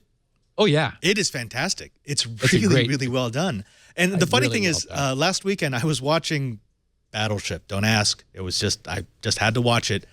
And there's a bridge scene with Liam Neeson. That's actually a good. Battleship is a good movie. I enjoyed it. But I've seen it twice. If you watch it again, look for the bridge scene with Liam Neeson and the ensign that he's speaking to. That's the actor from Mr. Robot. No kidding. I was just thinking, I've seen this guy. Where have I seen him from? Interesting, because I really like their choice. I think they chose him. He's got these weird eyes. It's like, whoa. He could do that deadpan face incredibly well, which I see in programmers all the time. But the portrayal of what it's like to be a programmer, the portrayal of what it's like to be a security person, of course, they've made it a bit more dramatic, but it was spot on and very entertaining. Yes. And I did want to mention that Halt and Catch Fire, which we talked about last season, we had great hopes for it. It was a series about the beginning of we weren't sure what it was. It sounded like the story of Compaq Computer or something. It turns out it was another Texas-based clone manufacturer. It wasn't as good as we hoped. For what it's worth, I just wanted to mention that the second season is now running. We've had 2 episodes so far, maybe 3, and I'm liking it. If you like the characters, it's become character-driven. It's got kind of technology and networking and computers. They use jargon kind of okay, not nearly as properly and correctly as Mr. Robot, but it's I'm enjoying it. And so for what it's worth, if you like the characters that were developed in the first season, second season is underway. And I think it's okay. I have to say, I saw that on Netflix, and I saw the little thumbnail, and I'm like, oh, what is this, a stoner series? And then I watched one episode. I'm like, oh, I had no idea that this was about IT. This is essentially it's a darker take on Silicon Valley lifestyle than, say, Silicon Valley. It was interesting. I can't get into a new series right now, especially since I'm probably going to be doing Mr. Robot, but I like it. Yeah. Yeah. Well, and where they are is sort of interesting. I don't know if they're going to, I don't know how well the writers understand the history, but they're like on the verge of playing with the idea that maybe it's not multiplayer gaming. And this is way back then when, you were talking about incredibly low resolution, and it was with nothing like we have multiplayer gaming today. But they were experimenting with social networking. That is the idea that, maybe people just wanted to talk to each other. And it's interesting to see how this is evolving, because of course we know things like CompuServe and The Source and Delphi, these major major services were just all online forums, largely people just talking to each other, which turned out to be a big revenue generator. So it'd be fun to see if they actually pick that thread up and run with it. Steve, I feel the need for something a bit more classy than the regular security fare. What about something with a name like Astoria? Yes. Okay. We've talked about Tor extensively on the podcast because, of course, it's technology and it's interesting. It's about privacy. A very quick refresher. Our listeners will remember that the Tor used to be an acronym. They've said officially they're no longer an acronym, but it used to be TOR, that stood for the Onion Router. And the onion notion was that your traffic would move from one Tor node to another, where we can think of node as sort of like a proxy server. That is, you're creating a connection with it. It's creating a connection to another machine, creating a connection to another machine, and so forth, until finally it lets your traffic back out onto the internet. And the idea is that the path you take is intended to obscure your location. And in order to make this trustworthy, this onion routing technology, the concept is that you choose the route you're going to take, and that is these nodes that your traffic will move through, and you obtain from each of those nodes that node's public key. Then you take your information and you encrypt it with the first node's, with the last node's public key. Then you encrypt that with the next to the last node's public key. Then you encrypt that with the next closer node's public key, and so forth, until the outer wrapping is the public key of the closest node to you. So then you send this blob, and that's where the onion comes from. It's like shells. It's like, it's encased in multiple layers. You send this to the first node. Well, that was the outer layer was encrypted with that node's public key. So it alone knows how to decrypt it with its private key. So it takes the outer wrapper off. There it finds the next IP to send this to. So while it was going to it, the next IP was not obvious. No one monitoring your traffic could see, they could see where it was going to, but they could not see where it was then going to go to, or then going to go to, or then going to go to. Only as it gets to each layer, each node, is that node able to use its secret private key to decrypt the outer wrapper and obtain the IP address of the next node in the chain.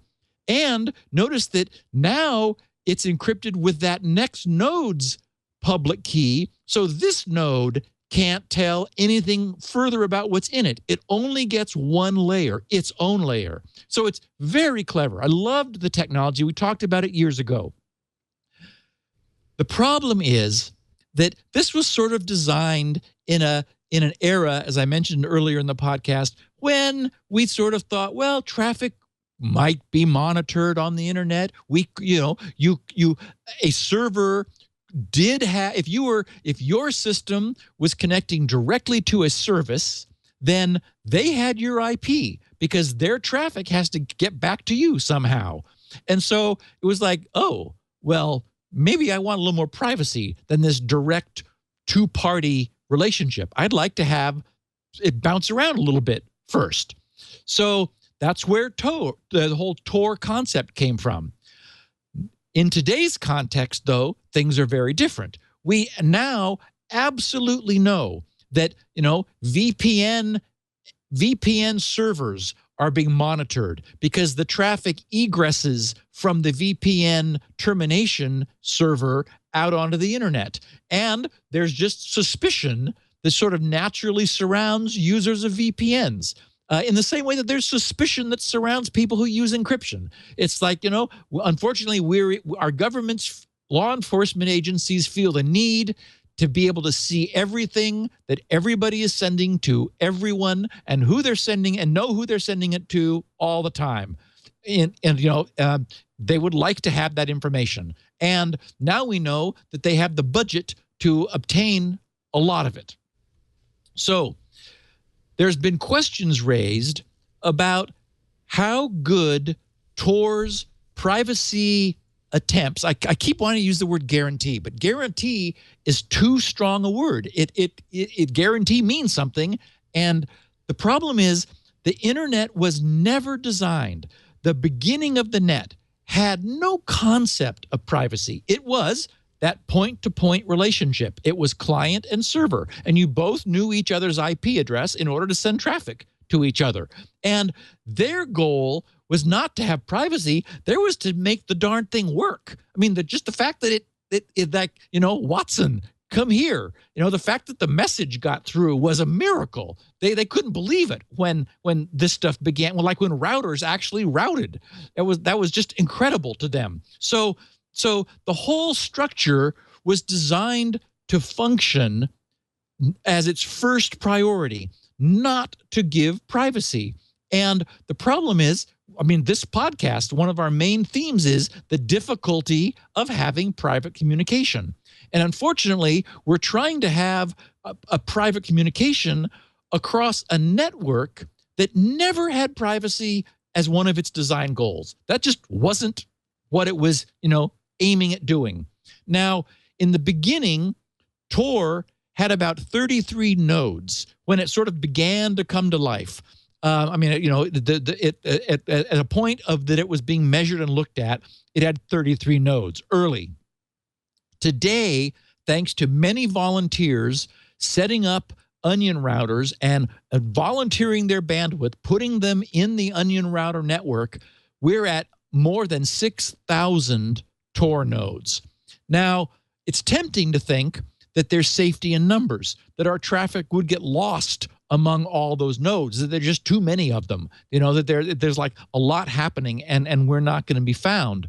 But the problem is that the routing technology of the network does not give us what we want. It does not give us privacy. So a group of researchers decided to examine what the true privacy deliverable is of Tor today and look at the problems and see what they could do to improve it. So they refer to like the standard Tor client, and then they made an experimental one called Astoria in order to play with making better decisions. So quoting from the beginning of their paper, they said, the popularity of Tor as an anonymity system has made it a popular target for a variety of attacks, including blocking, denial of service, and traffic correlation attacks. In this paper, we focus on traffic correlation attacks, which are no longer solely in the realm of academic research, thanks to recent revelations about the NSA and GCHQ actively working to implement these attacks in practice. So the notion that these guys use is that of perimeters of knowledge, perimeters of control. We were talking about level 1, tier 1 ISPs. Most of the tier 1 ISPs, probably all of them, are so-called autonomous systems, they're ASNs. They have an ASN, an autonomous system number, which uniquely identifies their network for internet routing purposes. And so when you are someone who acquires a block of IPs, not like renting them from an ISP, but ICANN says, here is a block of IPs, you get an ASN, an autonomous system number. Now, these autonomous systems are huge. The networks like Level 3, it used to be Global Crossing, but now Level 3 bought them, and now it's a huge Level 3. Like AT&T or Sprint, major carriers of bandwidth. And what often happens is, just because these guys are so big, a random choice of entry and exit nodes. The entry node being the first node that the node that your client connects to as the beginning of the link in the chain of onion routing. The exit node being that node where the last wrapper of encryption was removed, and very much like a VPN server releasing its client's traffic onto the internet at that point. Similarly, the exit node releases the user's traffic onto the internet to go towards its final destination. And the idea being that by bouncing around inside this network of now more than 6,000 nodes, nobody can tell who is behind the traffic that comes out the other end. So the problem is, because these autonomous systems these networks are so large, it can very often be the case that your exit node and your entry node are in the same autonomous system. It turns out that an analysis of the entry and exit nodes that the standard Tor client generates has it very often the case that a single network entity can observe both the incoming and outgoing traffic from Tor nodes. And that's the problem. The assumption being that if your traffic crosses autonomous system boundaries, that's much better, because the presumption is their information is getting lost. They're not able to actively coordinate, if they wanted to, monitoring all the traffic coming into their network and exiting their network. That is, they would be seeing it going to another autonomous system, not back out to a destination server or a client on the other end. So their analysis of the circuits, these multi-hop nodes that Tor generates are they're called circuits. So when you establish this set of links, that's a circuit.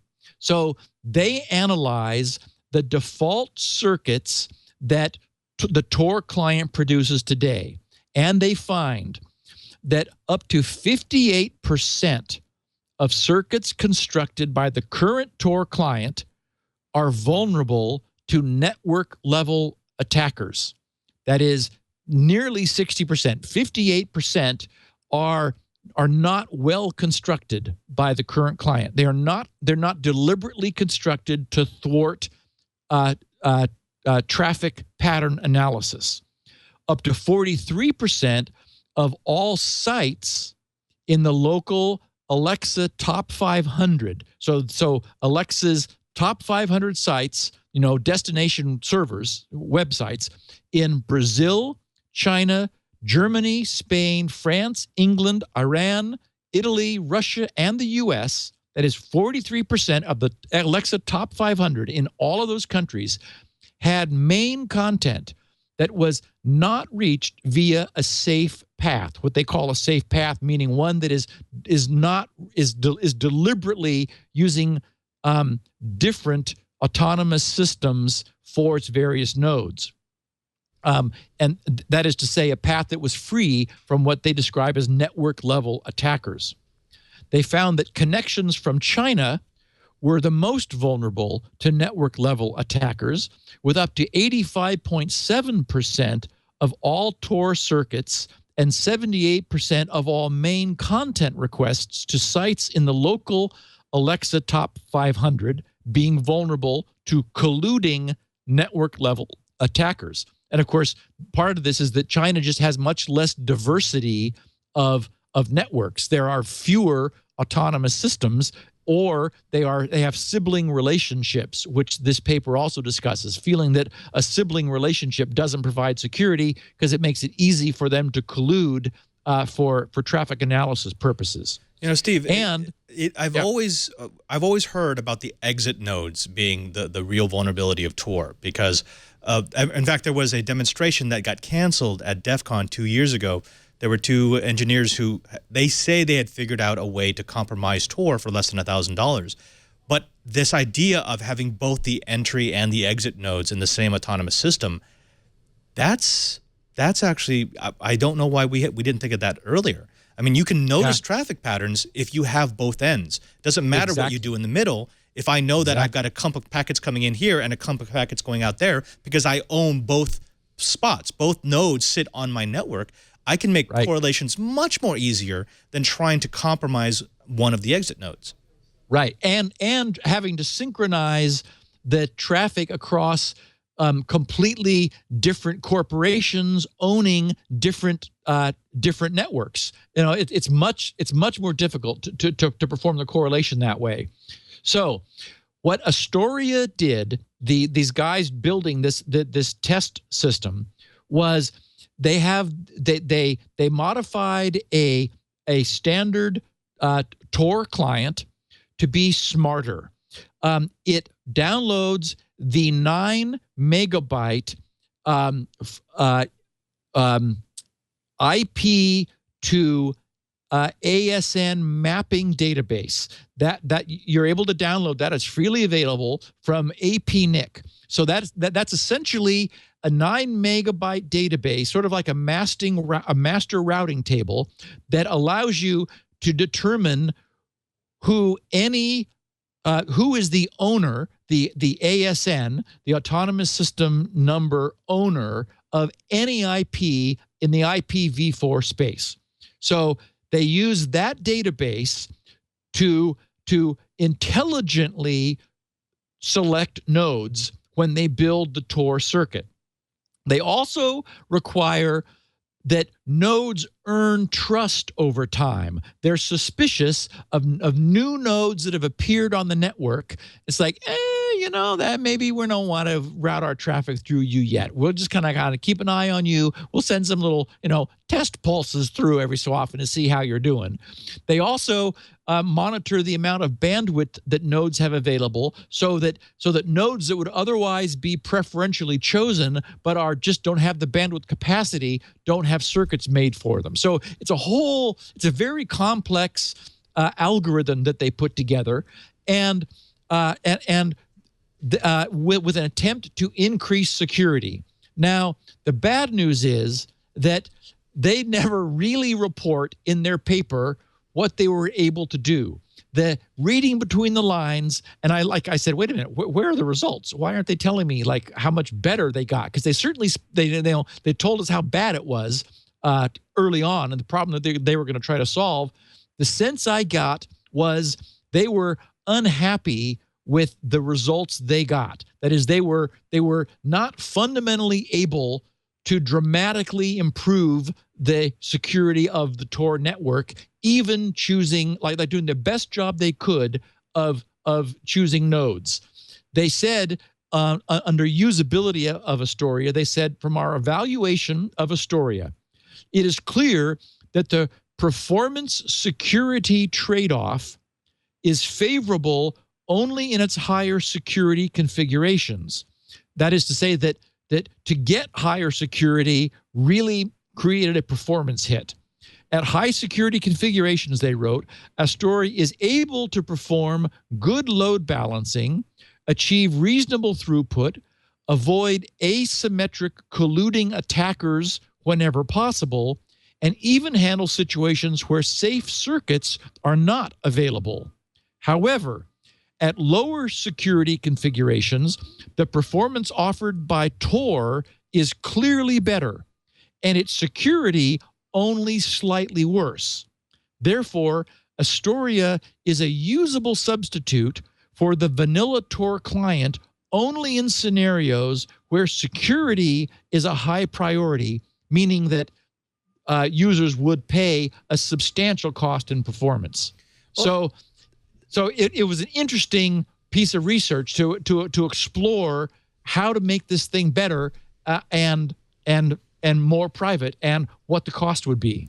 A very interesting piece of research, but I mean, naturally, if you're going to be deliberately jumping off of a single automated system, you are going to take a performance hit. I mean, you're going to be taking it inside of the encrypted tunnel, but you're still going to take the performance hit. The part of the research that actually surprises me more and has me more interested is the addition of the trust metric, because they've used the performance metric in Tor. That's the whole idea. In fact, that was one of the primary defenses against having an exit node that was compromised, which is it just wouldn't give you as good of a performance boost as you would get from a non-compromised node, because you had to have someone sniffing the traffic. But I'm wondering if you could use the trust metric in today's Tor network without having to do the deliberate jump off of an automated system in order to get more security without taking such a big performance hit. Yeah, I don't know. I mean, their focus at least was the idea of avoiding staying within a single AS, or at least, I mean, the typical Tor circuits are 3 nodes. You've got your entry node, your exit node, and one in the middle. The feeling being that you're not getting substantially more security if you add additional interior nodes in the circuit. And I sort of lost my train of thought. You're not getting more security, and you. Oh, I know what I was going to say. And there is a substantial performance penalty as you make your Tor circuits more lengthy. So you're just losing performance without much security benefit. But their main deal was that it is the entry and the exit nodes for deliberately being in different networks. And so the problem may be the point is, you might have a server that is just like, it's being served by level 3. Level 3, like GRC. GRC is in a level 3 data center. So if your entry node is in level 3, and then you have a middle node also in level 3, or maybe somewhere else, but the exit node is in level 3, and then it goes to GRC in level 3, that's going to be very efficient. Because you're exiting in the same network that is hosting the content. But if you force an exit, in Australia, then you're deliberately sending traffic all the way to a different continent, and it has to come all the way back, in a different continent into an exit node in some other ASN there. Then it exits, it has to come all the way back here. And we know from experience that for example, CDNs are local, they have local presences so that you keep the network distances, the network paths short. So it's clear that what they're saying here is that by making sort of what is an unnatural choice, you are really hurting your performance in order to gain additional security. Steve, this has been an episode of horror and eventually disappointment. So I'd like to end on an up note. Specifically, I want to talk a little bit about something I found in SpinRite the other night. I just updated my tool. It's been a while. It's been working for me, cool. But I wanted to try out a couple of your new features. And there was this thing that popped up on a drive I was trying to fix where I could do partial recovery. I had not heard of that before. Yeah, actually, that's one of SpinRite's main claims to fame. It turns out that, as we know, SpinRite excels at data recovery. It will go crazy and use all kinds of tricks in order to successfully recover the 4,096 bits, the 512 bytes in a single sector. And in fact, sometimes people it's like, okay, how long is this going to take? Because I don't need my data that much. It's like, well, SpinRite's going to work at it until it either decides it absolutely cannot recover it or it does. But there's a trick that I developed way back in the beginning of this that surfaces, first of all, in the Dynastat system. The Dynastat system, SpinRite owners with damaged drives see, where it's a statistical analysis of the data that SpinRite is recovering from unreadable sectors. And that's the key. If you think about it, you're seeing the sector's data in that Dynastat readout, but that sector has never yet been read correctly. If it could be read correctly, our job here is done. We're finished.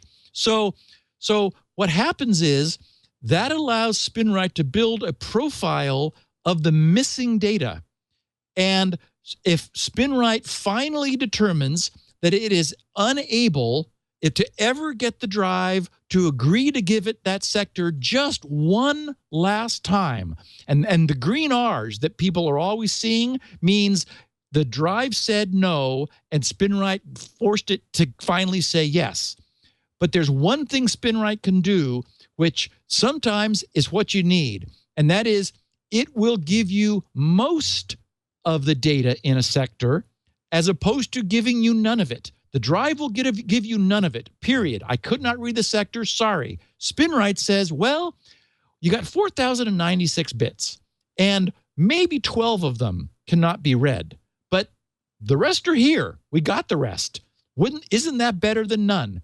And it turns out, even though some people may say, well, no, I want it all. Well, yeah, we do too. We'd like to give it all to you. But if the damage is so great that it is beyond SpinRite's ability to pull off a full recovery, it will approximate. And the reason this can be useful is in a couple of ways. There are, for example, database files that will not open if a sector is unreadable at a critical part of the database. The entire database is then offline and inaccessible, even though only one piece of it is a problem. Or the directory system in a large file system. If something in the directory system is broken, the system says, sorry, can't read this sector, and so you lose everything downstream, everything down the file system tree from that point, unless SpinRite gives you most of the sector. Or say you want to image your drive.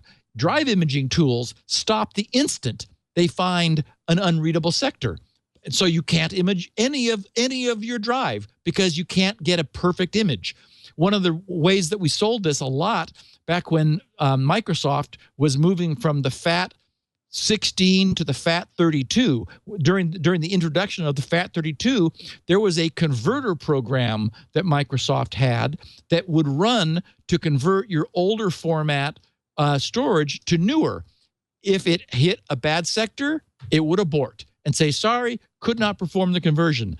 We sold a lot of SpinRite back then because you ran SpinRite on the drive, it fixed the problems, and then you were able to do the job. So one way or another, SpinRite leaves your drive in perfect condition. It may not have been able to read every last bit, but it gives you every bit that it could read. And when a sector has 4,096, missing a few can be okay if you get the rest. And that's one of the reasons SpinRite is able to pull off so many miracles. Steve Gibson, of course, is available at grc.com, where you'll also be able to find the audio version of Security Now, in case you want to get it into your player, along with the show notes. If you want to find out what's been going on during this show, if you want to follow along, it's a great place to go. Of course, grc.com is also the place to get SpinRite, the tool of choice. I tell people this all the time. In fact, I had Steve on my show This Week in Enterprise Tech yesterday, and my motto is, if you don't have SpinRite in your toolbox, you don't have a toolbox. Of course, you'll also find Shields Up. You'll find his his very soon coming squirrel, I believe, the revamping of security authentication as we know it. Steve, do you want to give us a little update on that?